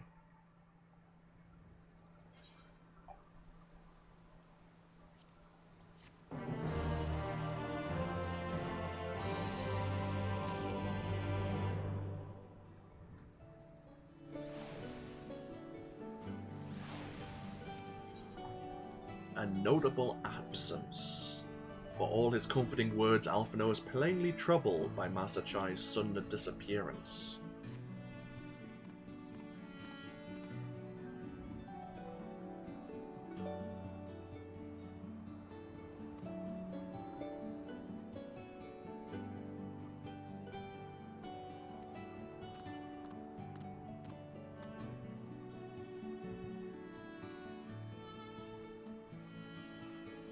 Right. Time Time to ask around, I suppose.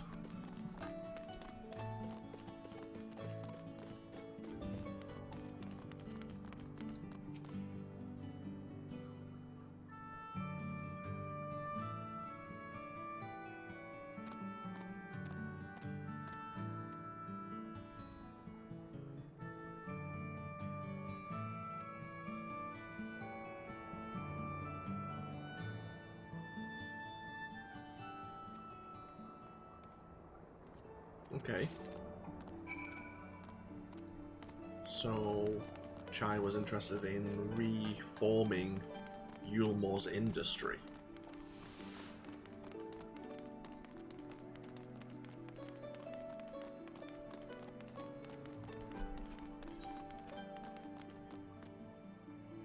Oh, that was the cat.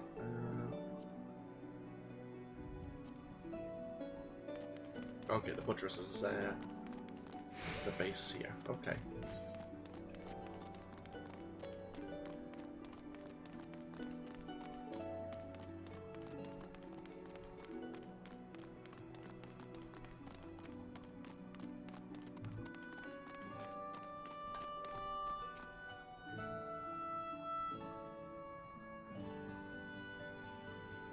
The city's defenses.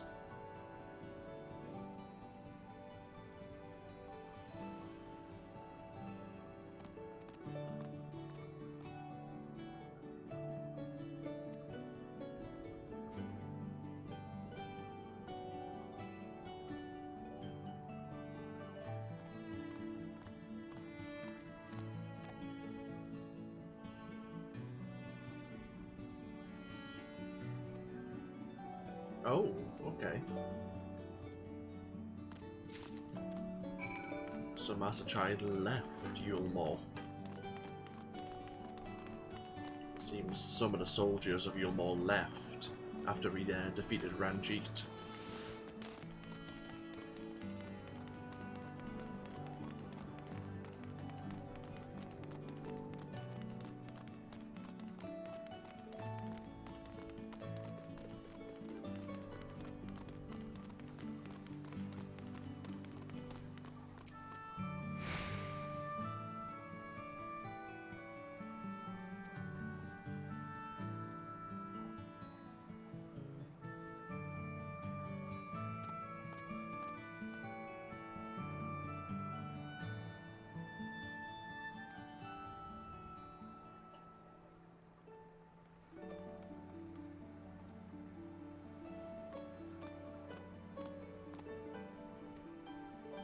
Okay, so maybe he's heading to the other villages to see what else could be done for the people here in the derelicts as well, finding them jobs. So you may be heading to right, or there's another fishing village.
For the people.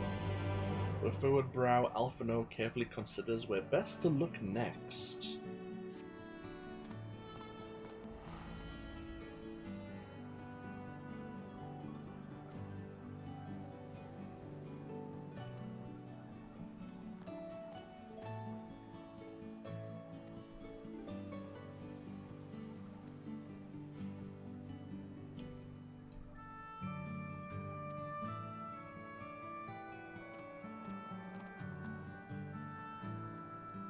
Okay, so we're going to right.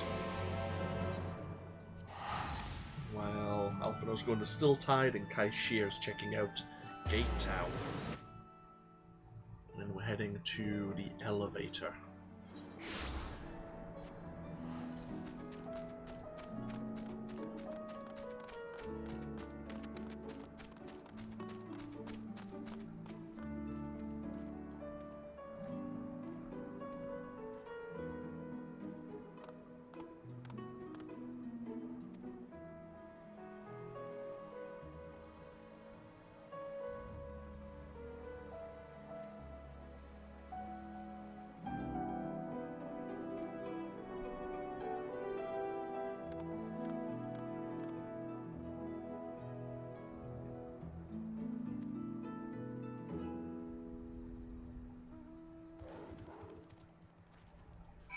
Okay. Seems a lot of people weren't happy with Yulmore, understandably.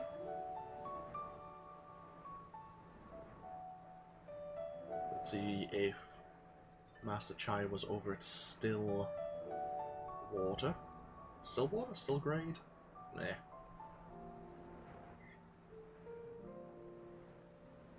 Seems the Free Company are talking about the 24-man raid and the Extreme Hades fight.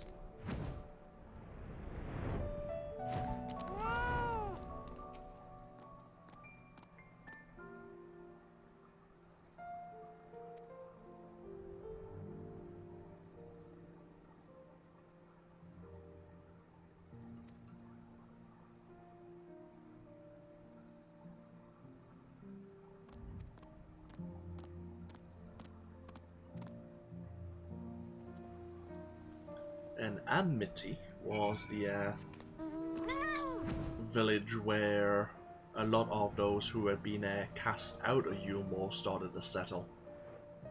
How they got up here without the elevator is a question in and of itself. Well, they found a way.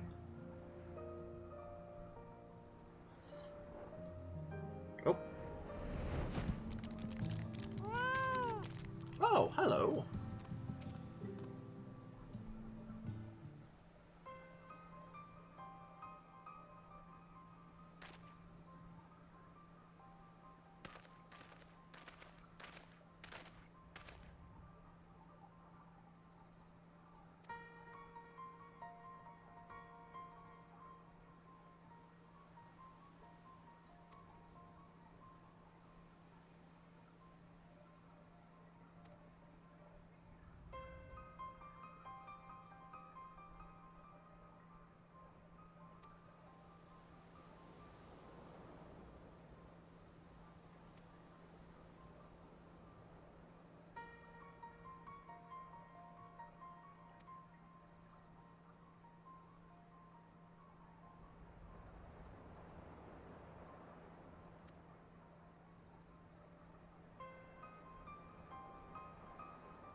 It's going to be the artist, isn't it?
Okay, it's not who I thought it was.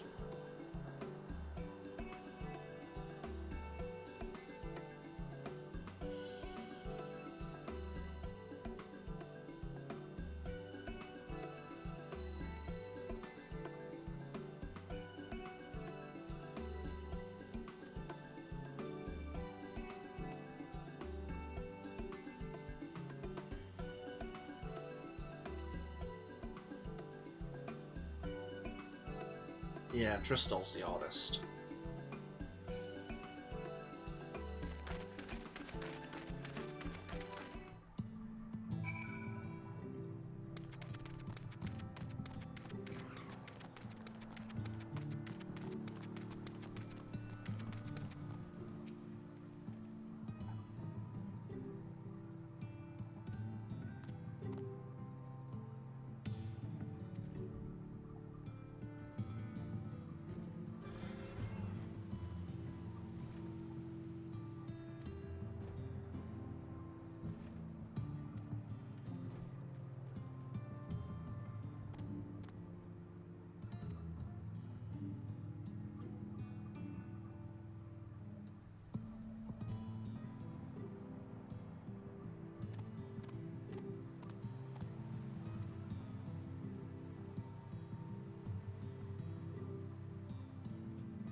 Okay, onwards to Pit 8. Is that back in... Oh, okay, it's relatively close by.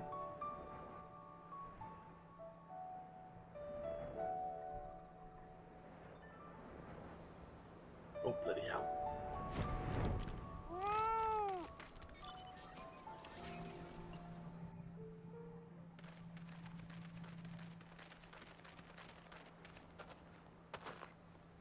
Well, well, it's you again. Well, I see you've invited your friends. Need them to fight your battles for you, do you? No, I didn't invite them, as it happens. Though they are indeed my friends. Well, not only mine, but every true Yulmoran's. They are the ones who awakened us to the truth, to Lord Forthry's villainy. The famous warriors of darkness. Are they now? Yes, they are. It would be no exaggeration to call them our saviors. We owe much and more to their kindness, but we cannot depend on that kindness forever. To do so would be a little different from entrusting our affairs to Lord Forthry. Nay, we must learn to stand on our own 2 feet. And I would have them present to witness my attempt. Hear, hear, Master Chai. Your sentiments are admirable. Yet admirable sentiments do not a nation make.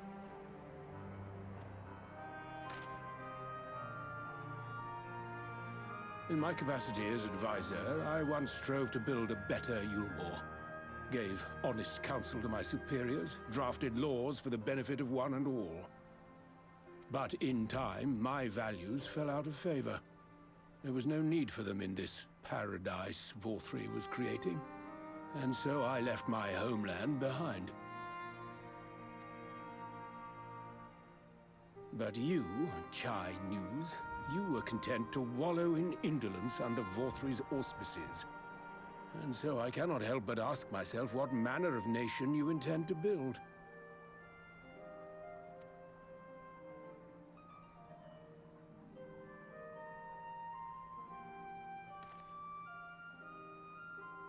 I can offer no simple answer to that question.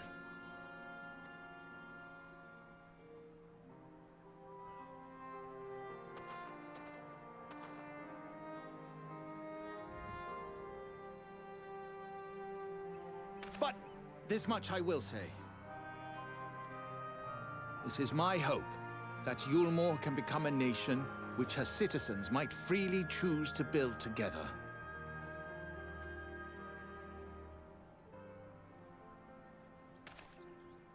A great many people, myself included, flocked to Yulmore seeking sanctuary. The alternative being to live in fear and die in pain. It seemed an easy choice. And sanctuary we found. As much food and drink as we could ever want. Secured at the cost of the surrounding villages.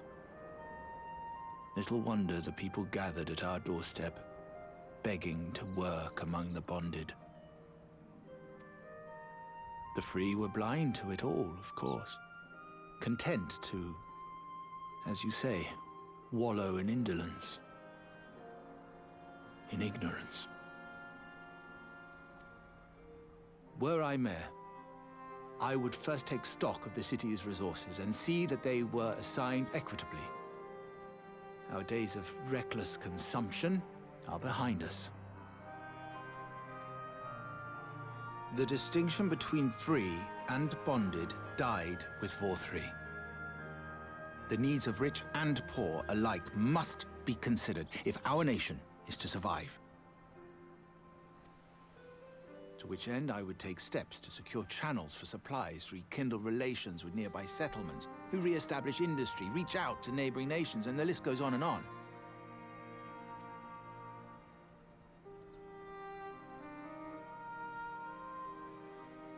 But I am no ruler, nor even a politician. I am an entrepreneur. My expertise lie in planning and profit. I haven't the knowledge or experience to run a nation. Please, Rendon, will you not help me? Together, we could solve the city's problems. Build a Yulmore for the people.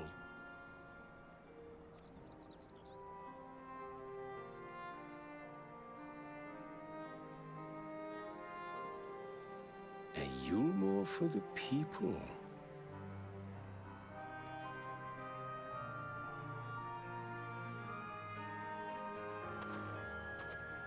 I rather like the sound of that.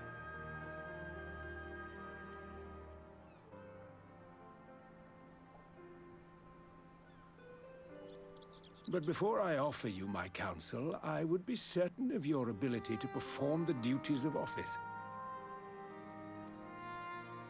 You would? You ask me to help you solve Yulmore's problems, but first I would see you solve one on your own. Accomplish that, and you will prove both to me and the people that you are a man worth following.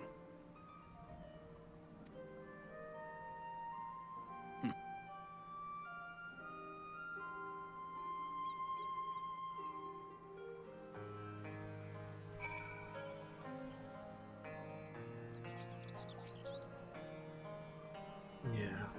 Will his words translate into deeds?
Okay.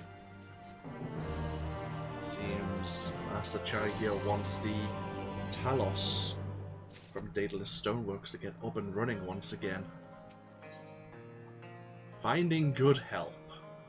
China's look of steely determination is only slightly undermined by the knocking of his knees.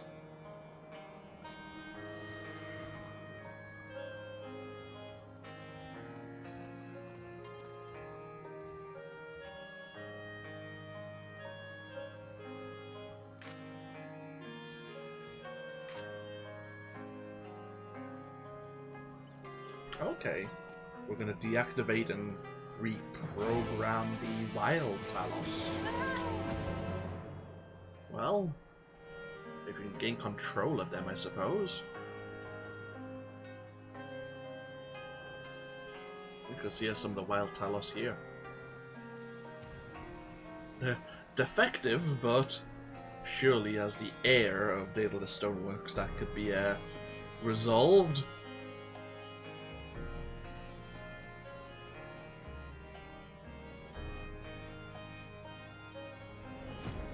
Oh.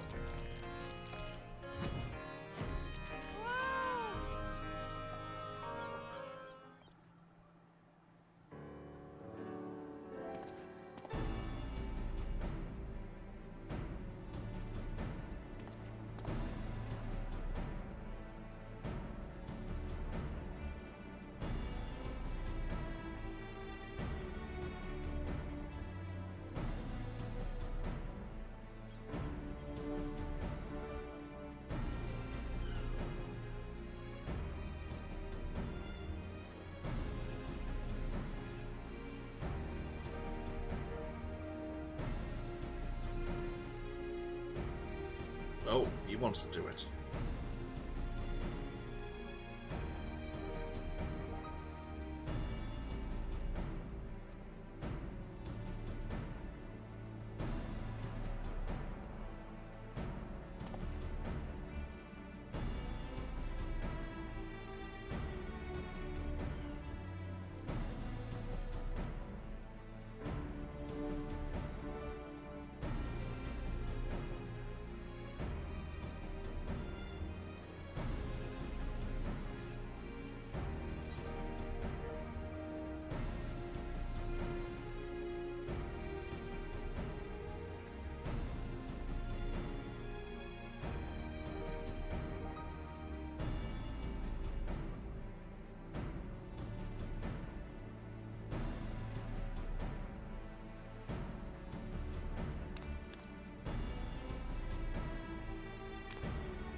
Okay, by the vantage point, we can warn Chinos if there's something approaching to make a meal out of him.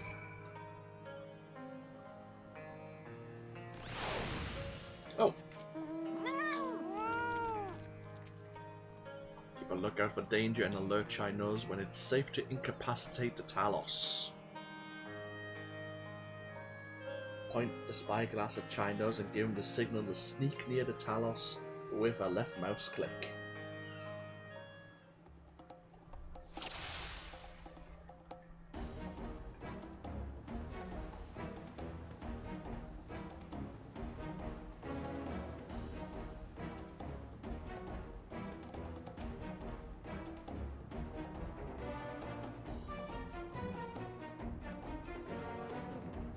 Doesn't seem like there's anything else around.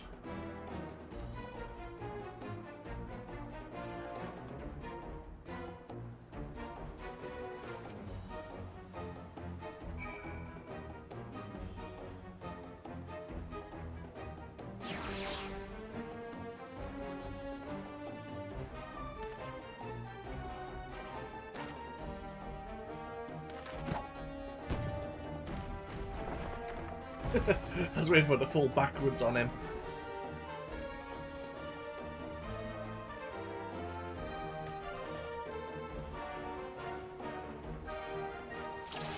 Oh, I see.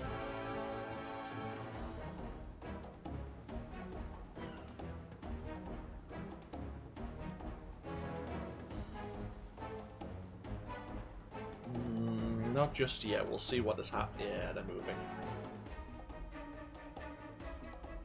Oh, wait.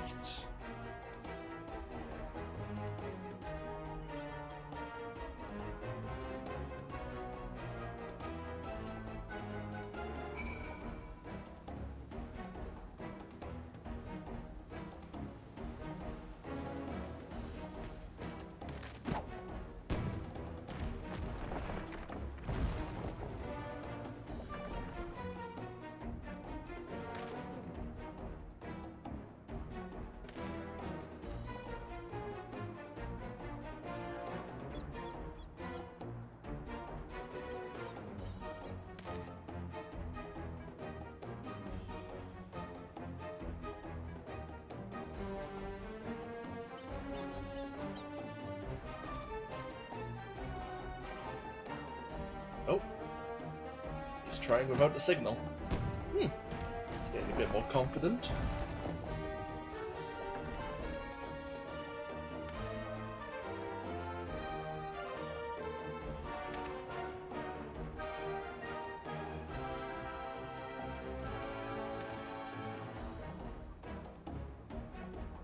Okay, get them set up and get them heading back to Yulmore.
Back to Yulmore we go.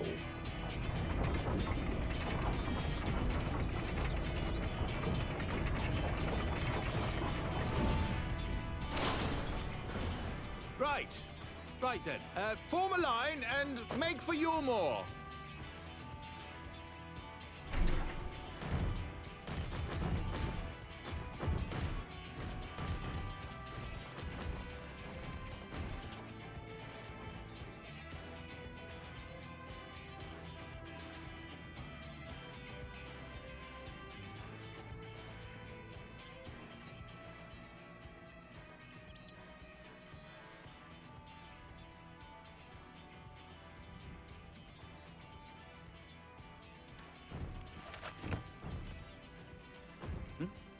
What's that noise?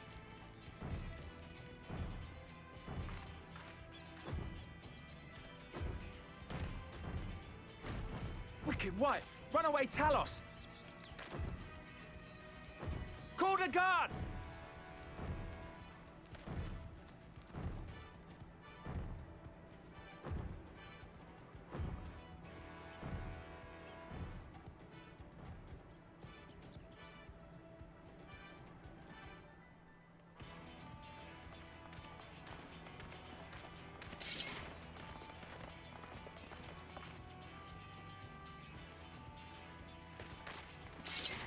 back! All of you!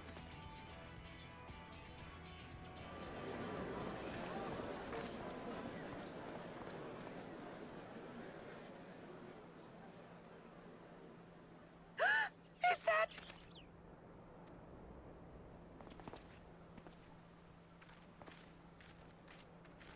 Darling, you're back.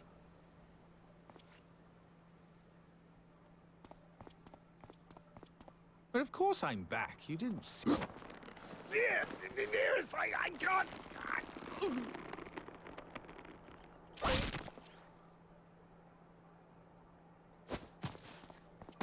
Oh! Oh dear. Well, we need a new mayor.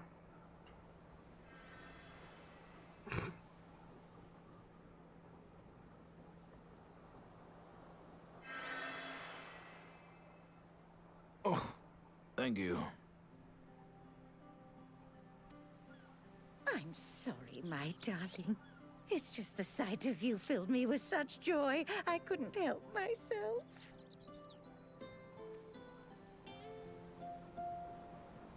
Oh, no, it's all right, dear. I should have just come out and said what it was I was intending, instead of entrusting the task to a hastily scribbled letter.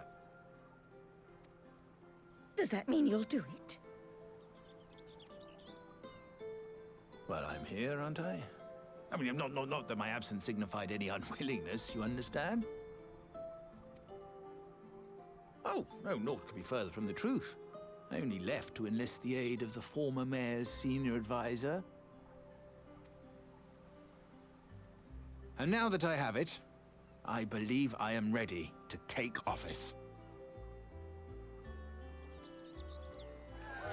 Oh, how wonderful!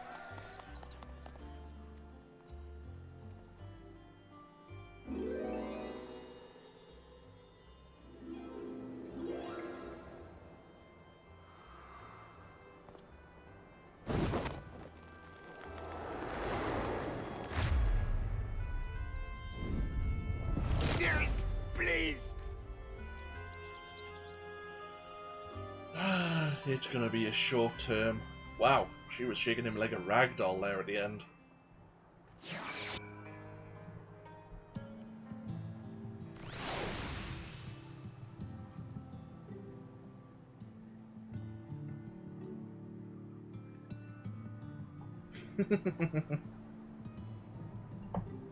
Everyone's talking about the 24-man raid gear.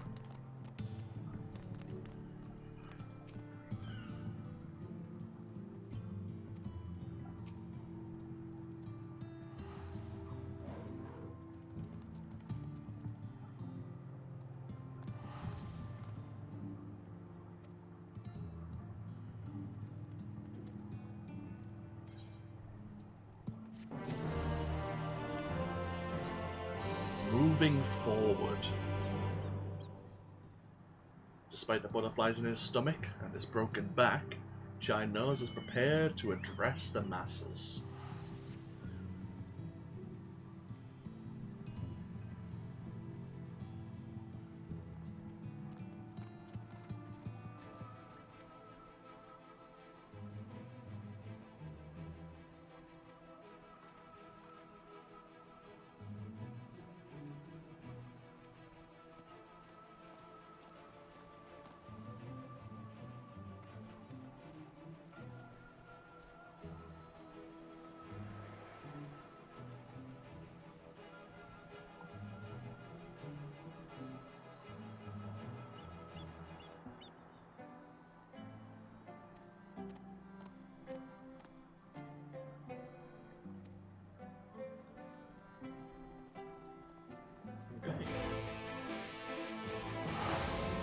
Let's pop straight up to the canopy. I am looking forward to doing the 24-man raid. But we'll do the story progress first, of course.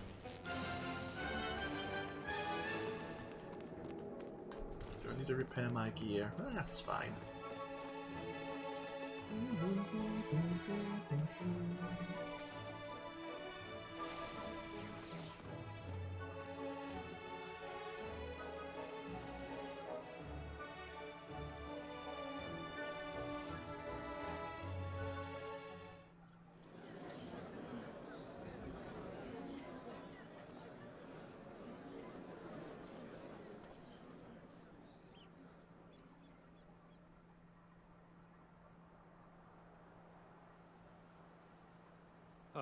Go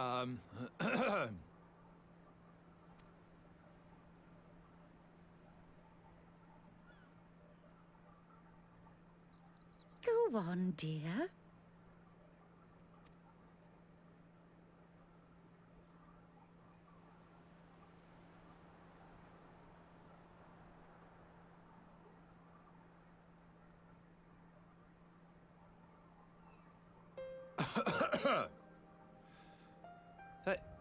Thank you all for gathering here today.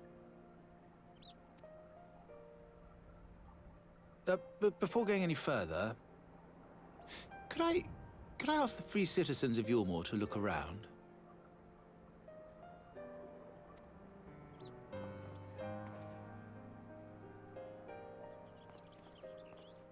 Tis a sight none of us would ever have seen under Lord Forthry's rule.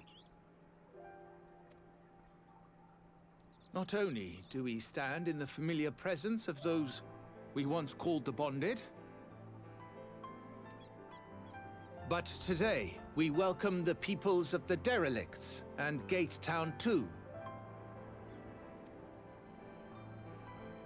Today we welcome the Warriors of Darkness, come to bear witness to Yulmore's new beginning.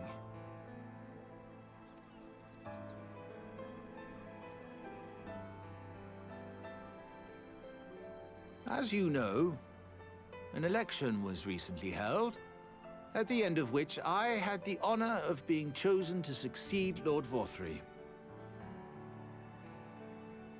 You place great faith in me, and I promise to do my utmost to live up to your expectations, and I will seek always to carry out the duties of this office with integrity and fairness.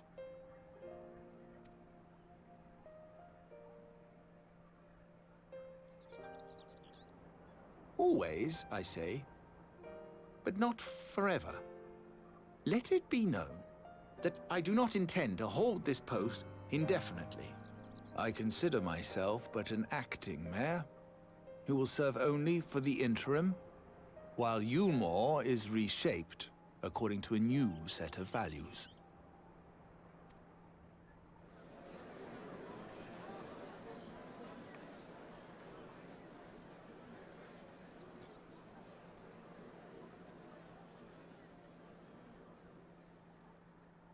No longer can we think of ourselves as divided, as the free and the bonded, citizens and non-citizens. The systems put in place by Lord Forthry must be undone. But even as we tear down the old, we must give thought to the new, to what manner of nation Yulmore should become.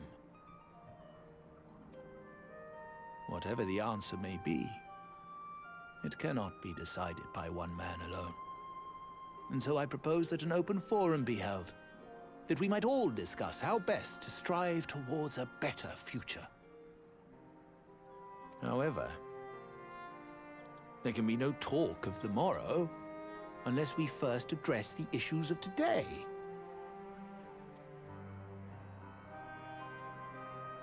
Securing new sources of food, rebuilding relations with our neighbors, re-establishing industry. There is much and more that needs to be done.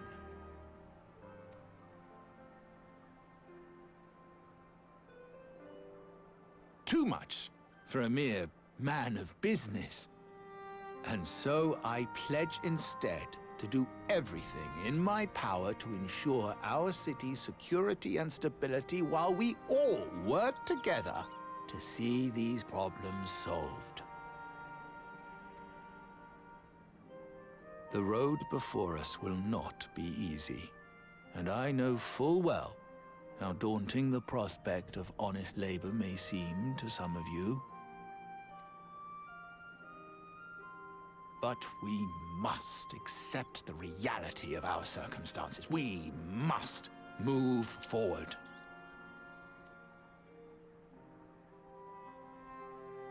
This much we owe to ourselves and to the brave heroes who risked their lives to bring back the night. Once we have shored up our city's foundations, and regained some semblance of normality, let us reconvene to speak of the future. Until then, I humbly ask that you lend me and each other your strength. For Yulmore!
Oh, but that speech went well.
I think we're going to be getting ourselves back over to the Crystarium. Seems our work here is done.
days. Grab this orchestra on roll. What was speed to Alpha now? I'm just going to quickly mute myself. I will be right back.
Sorry about the wait there.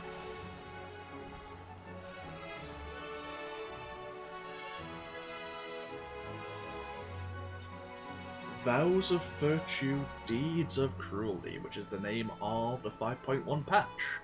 I'm guessing this might be the last actual story progression quest then. Alphinaud wears a satisfied smile, seemingly content with the state of Yulmore.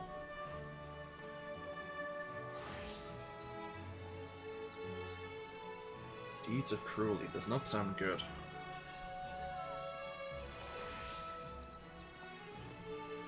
Back to the Crystarium we go.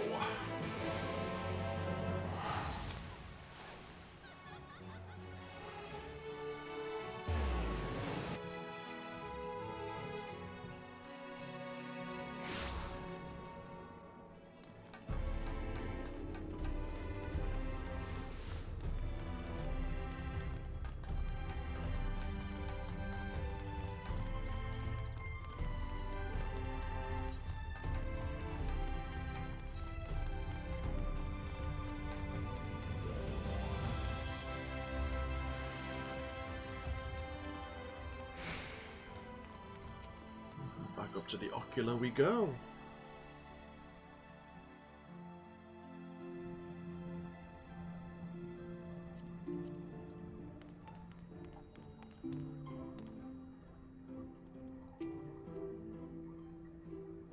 No, LSA is not back yet. Oh! Something's happened in regards to creating the White Aura site.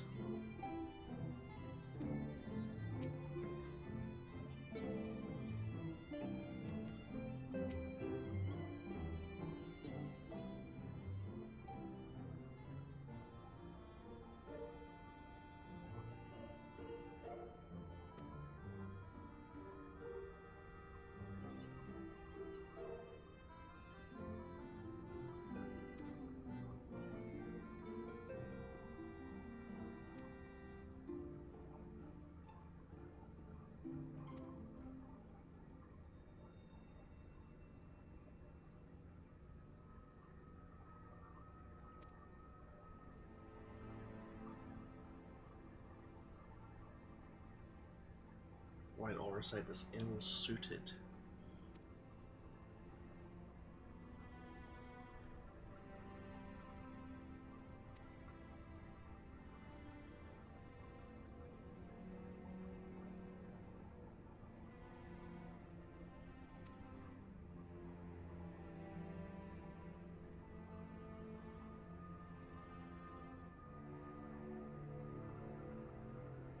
No, they would lose their minds.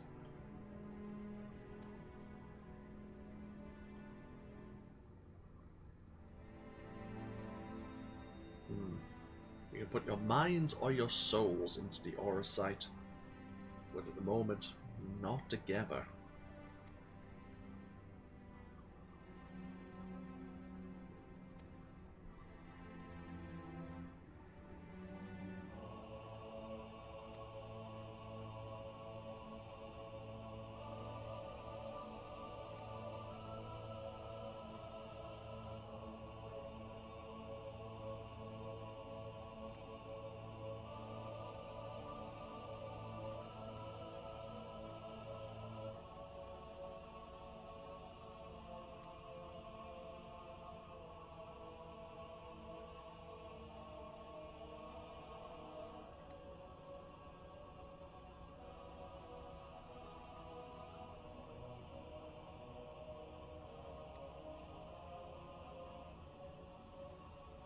So rather than Eorzea, maybe make a crystal of light.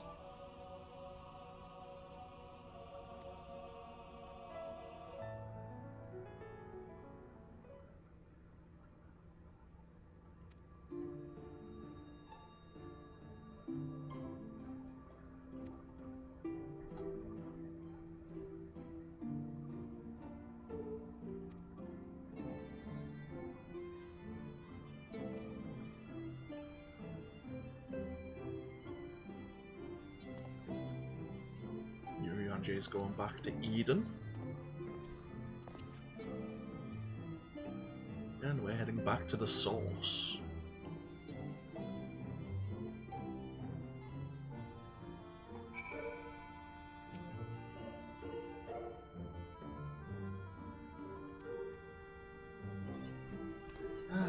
Right. Back to Mordona we go.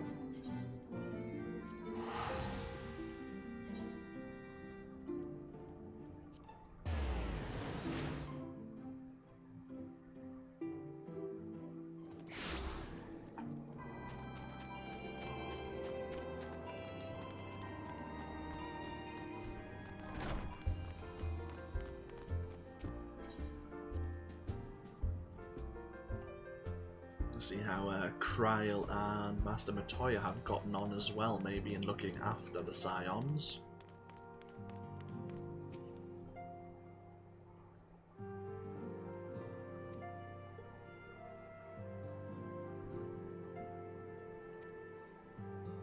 Upon speaking with Totoro, several cutscenes will play in sequence.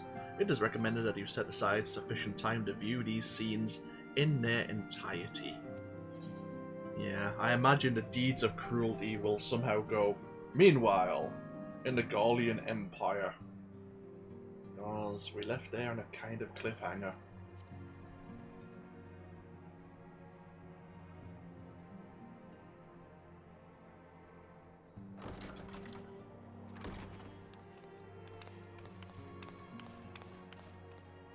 Sorry to keep you waiting.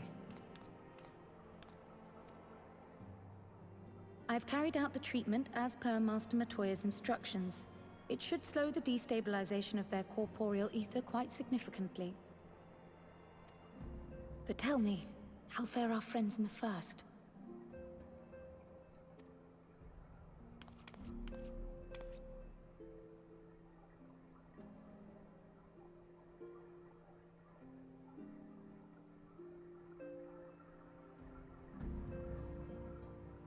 So this Becklug's the first to lead an authority on soulcraft, are they? Sounds promising. And Eorzea's proffered solution of white auracite is rather ingenious now that I think of it.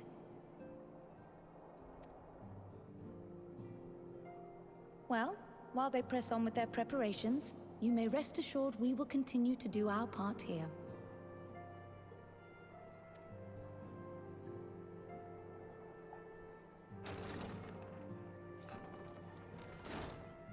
Oh, you're back. Hey, there's a familiar name.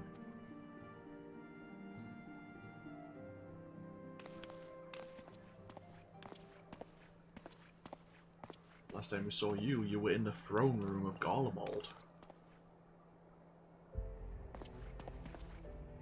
And none the worse for wear, I see.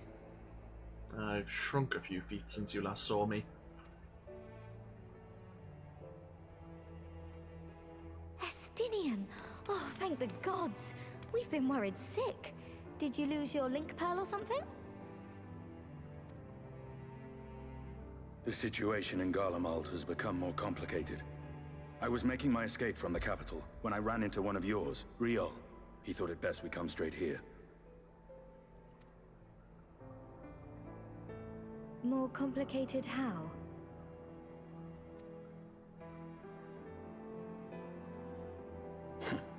Where to begin? After entering the Empire via Razat Han, I went about my mission of investigating Black Rose.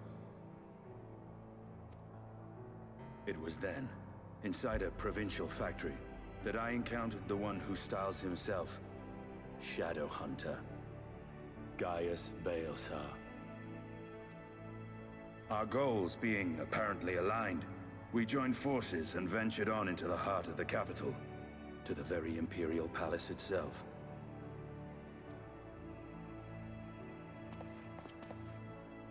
There, we found a man whom all assumed dead.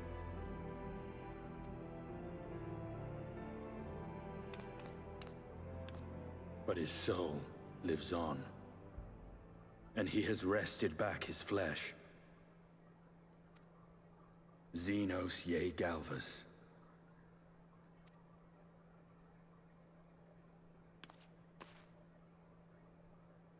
Nor did the surprises end there. For no sooner had we arrived than he murdered his sire in cold blood. The Emperor is dead. This sent Gaius into a rage, and he charged in, blade drawn. Oh, good time for the echo. What's wrong?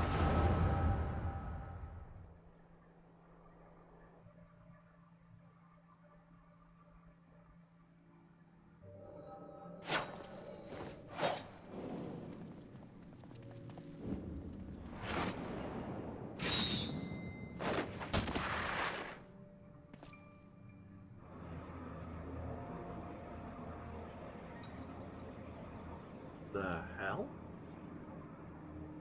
Did he lose a bit of his blade?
Oh. You could blame us for the Emperor's death.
It's true that Xenos had no interest in becoming Emperor, though. He just wanted to fight us again.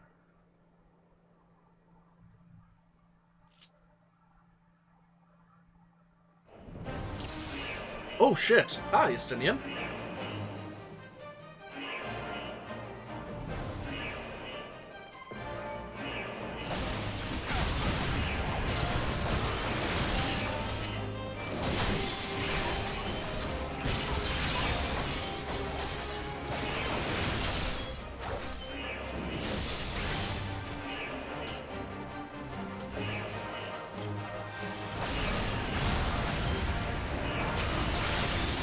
So we have a lot of AoE attacks here.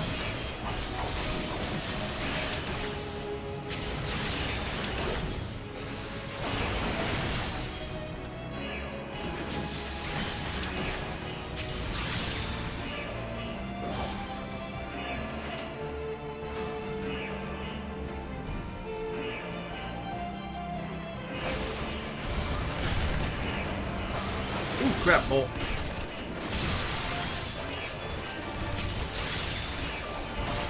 Oh! Oh, they're back as well.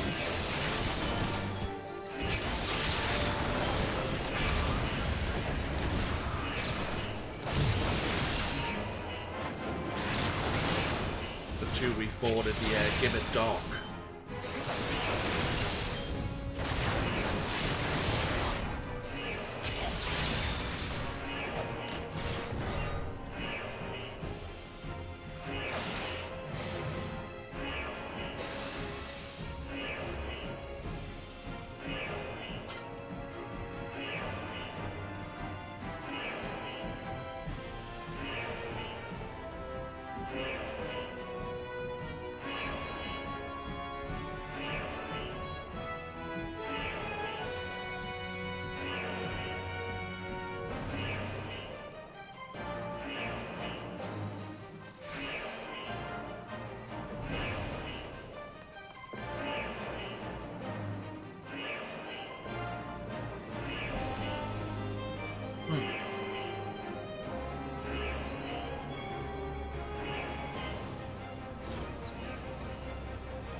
So, rebuilding Ultima Weapon?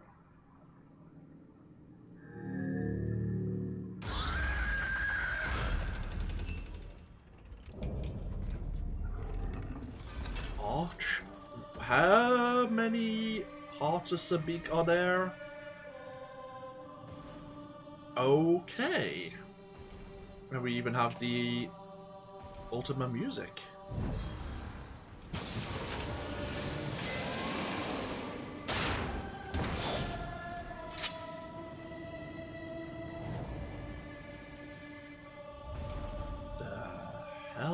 Is going on here?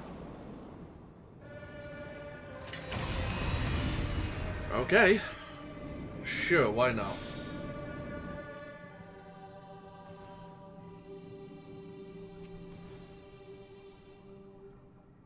Yeah, we have the shadow of the dragon.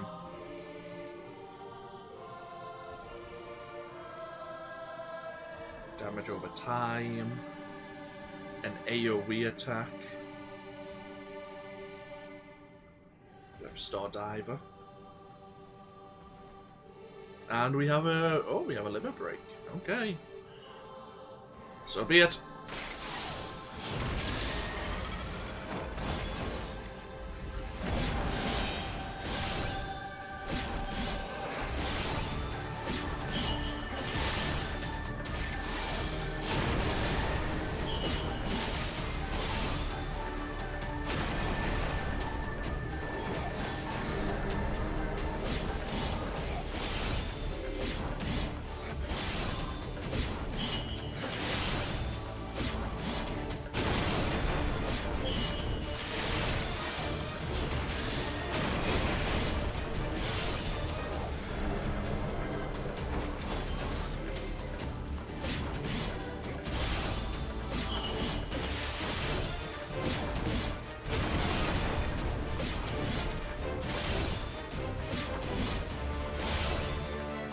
Oh, it's loading battle data.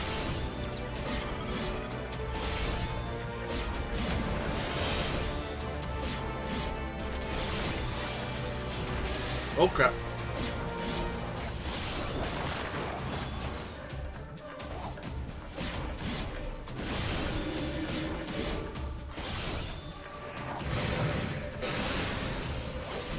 Oh, I can't target those. Are they attacking me or attacking? Oh, okay, this. Okay, that's fine.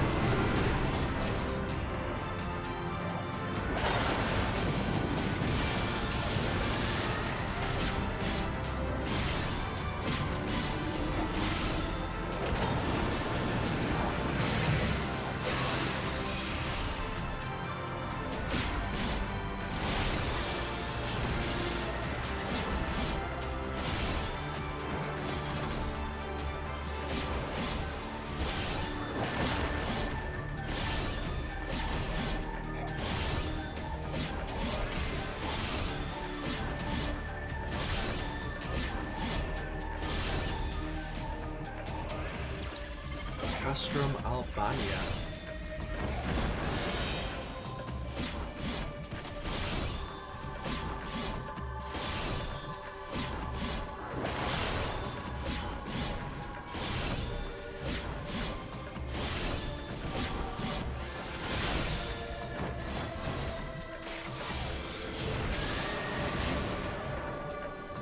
Oh.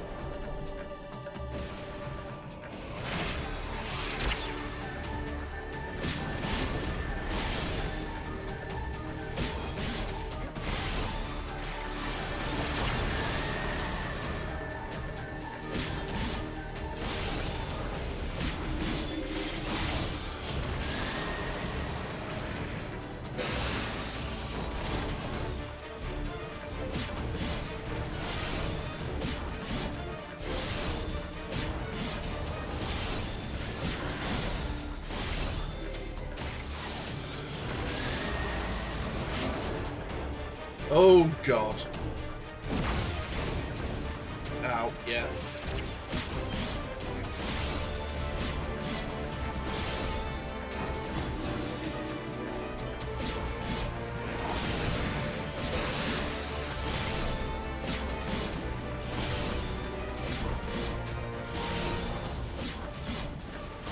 Magitech field.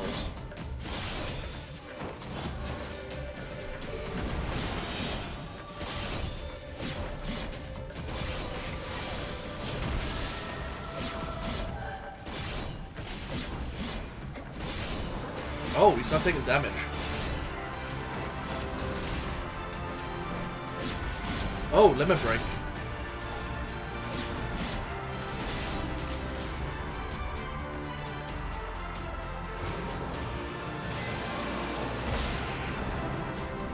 Taste my lance.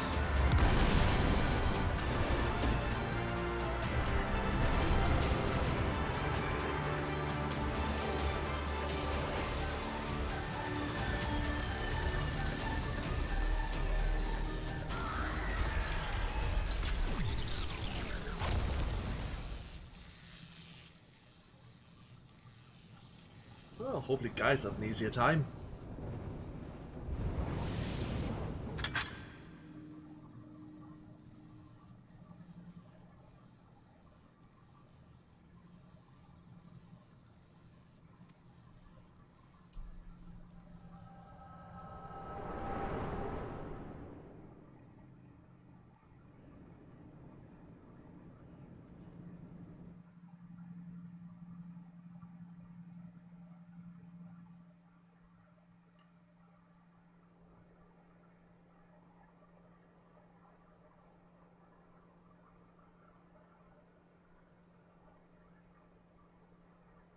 Are you all right?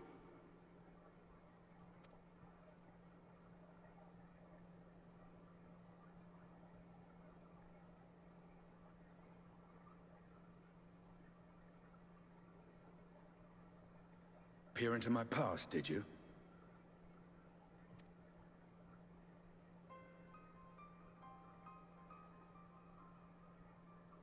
Well, I didn't quite relive the experience as you did, but I bore witness to it all. I'm still not sure what I think of this gift of yours, but no matter. Our confrontation was cut short when the Imperial Guard arrived. It was then that Xenos took his leave, citing boredom. To think their research into the Echo could bear such fruit.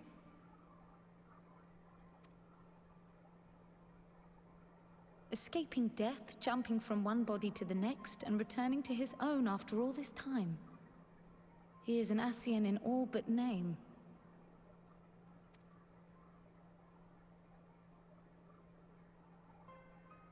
It beggars belief, aye.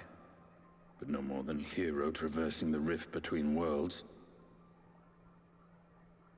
Could Xenos travel to the First? Maybe not with his body. I'm not too sure.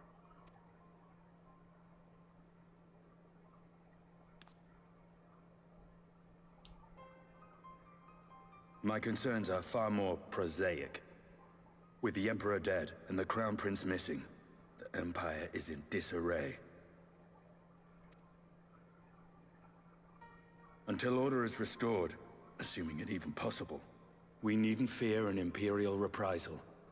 And for reasons of his own, Xenos took it upon himself to rid the world of Black Rose.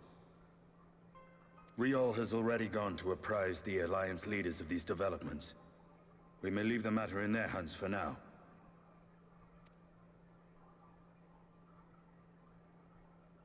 Then perhaps we have seen the last of the fighting at Gimlet.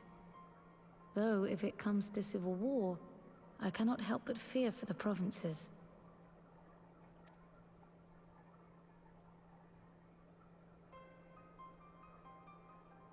Ah, I'd nearly forgotten to ask. What became of Gaius? Did he not escape with you? That he did, but we parted ways shortly after leaving Garlemald. He claimed another threat had arisen which demanded his attention. He didn't elaborate, but the absence of some device or other in the capital gave him reason to believe they're planning something.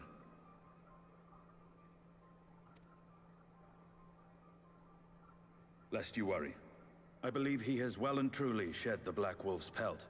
Conquest is no longer his objective. We may safely leave him to his own devices. Well, it's nice to have one less foe to worry about, even if we do have a mysterious new threat to look out for instead. Speaking of which, I'll see that Riol and Al Shinobi are made aware. Though we still know next to nothing, it can't hurt to be vigilant.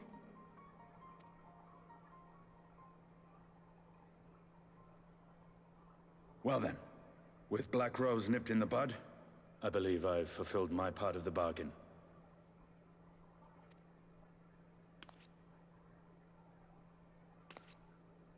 That's true, but with the Archon still slumbering away, we were hoping you might agree to stay with us for a little bit longer.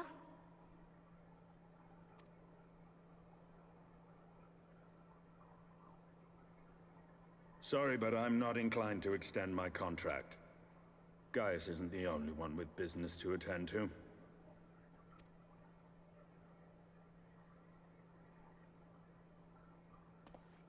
Thank you for your help then, Estinian. I see why Alphino admires you so.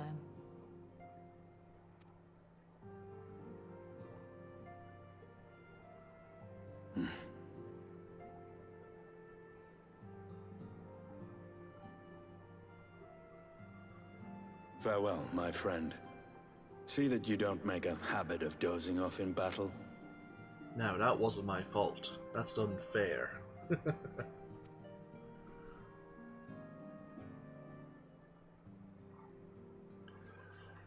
I'll blame Grahatia for that.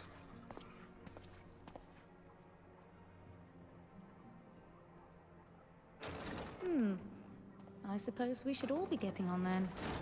As ever, we will see to the Archon's needs. In the meantime, why not get some rest? You've more than earned it. Go on.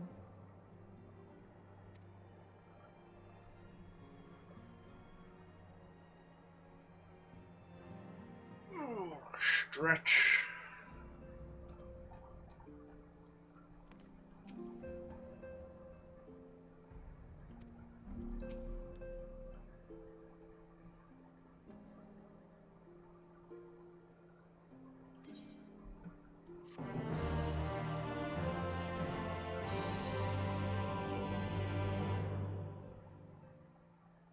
Meanwhile, in Gormold. God, it's like I know. What's going on? Oh, Civil War. Great. Lord Nerva.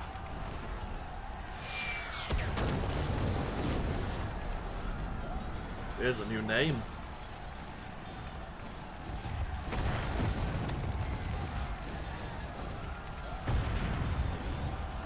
Sort of fighting over who's going to take control.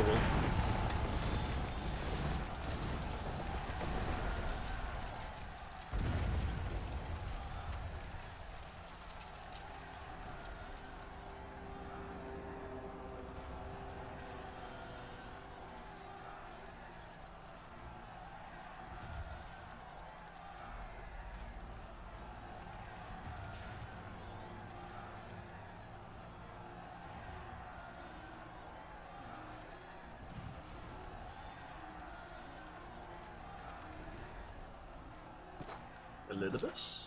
It is Elidibus, I think.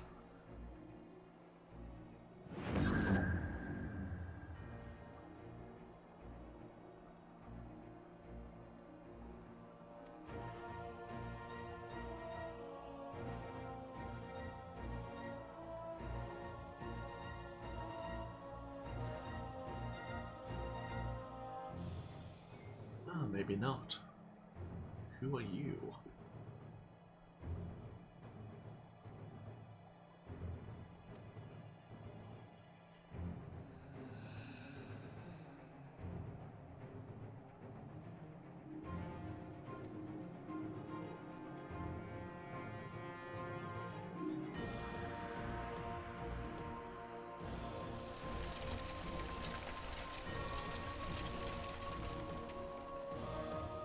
As Elidibus is changing his outfit.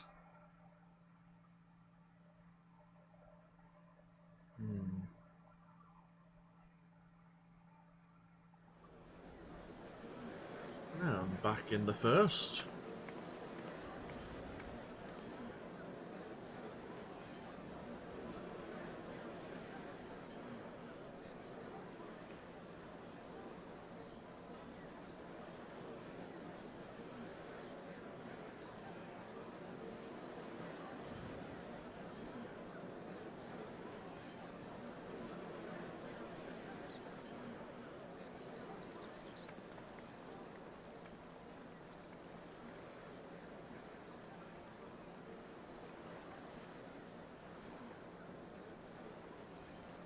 Wait, is that like Warrior of Darkness? Is that like Albert's armor set?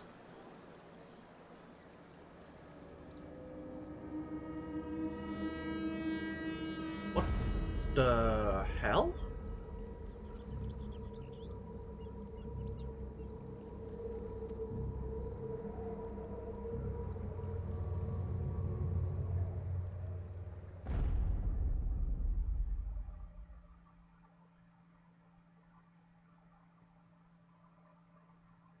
Is he there, or is he still a spirit? Huh. Well, I was kind of always hoping Oddbird would be fine. I wonder what that's... Huh. Okay, you just left me with a ... which I appreciate. Oddbird. Okay, interesting. So, they've left us with a couple of questions. Is that Elidibus? Because we know Xenos wants to absorb Zodiark, and he probably wants for us to absorb Hydaelyn. to become the pinnacles of what we can be before we do battle once again. But to get to Zodiac, it means we need to summon Zodiac. Well, that's what he wants. He needs to bring Zodiac forth, which is what Elidibus wanted, what the Ascians want. So of course, Elidibus helping Xenos would make sense. Of course, he's probably going to backstab Xenos, but that's probably not going to go well for him. Let's say Emet-Selch's gone, La Brea's gone. A lot of the major Ascians are gone now. Elidibus is the only one I think remaining, unless they introduce more, because there is more without names that you've seen over the game. In Oddbert, it's curious because it seemed he is the Warrior of Light, we are the Warrior of Light, we are reflections of the same soul, and it seems we may have been an Ascian ourselves back in the day, but we weren't complete. And I thought we became complete when we encountered Emet-Selch, when we took up Oddbert's axe. But now it seems he's returned without the stubble. Interesting. I'm interested to see where that goes. Especially if he's corporeal now. Maybe that's where the Light Warden's power went, which is why we're not being threatened to burst out of our seams again. Maybe that gave him the strength to return, so to speak. Either way, what I'm going to do is I'm going to take a very small break. I'm going to grab something for lunch. I won't even log out the game. I'm just going to park myself here, I suppose. And when we come back, we're going to be heading back over to the First and looking to unlock the copied factory, the 24-man Alliance raid. And probably do some other stuff as well. But, as I say, I'll take a small break. I'll just break the stream, but I'll be back in 15-20 minutes. So, thank you all for joining me here. I will get this exported over to YouTube, probably some point later on this evening, for those who are watching the series there. And if I see you later on, or see you soon, well, I'll see you then. If not, enjoy the rest of your day, and hopefully I'll see you furthermore through the week. Until next time, whenever that may be though, take care.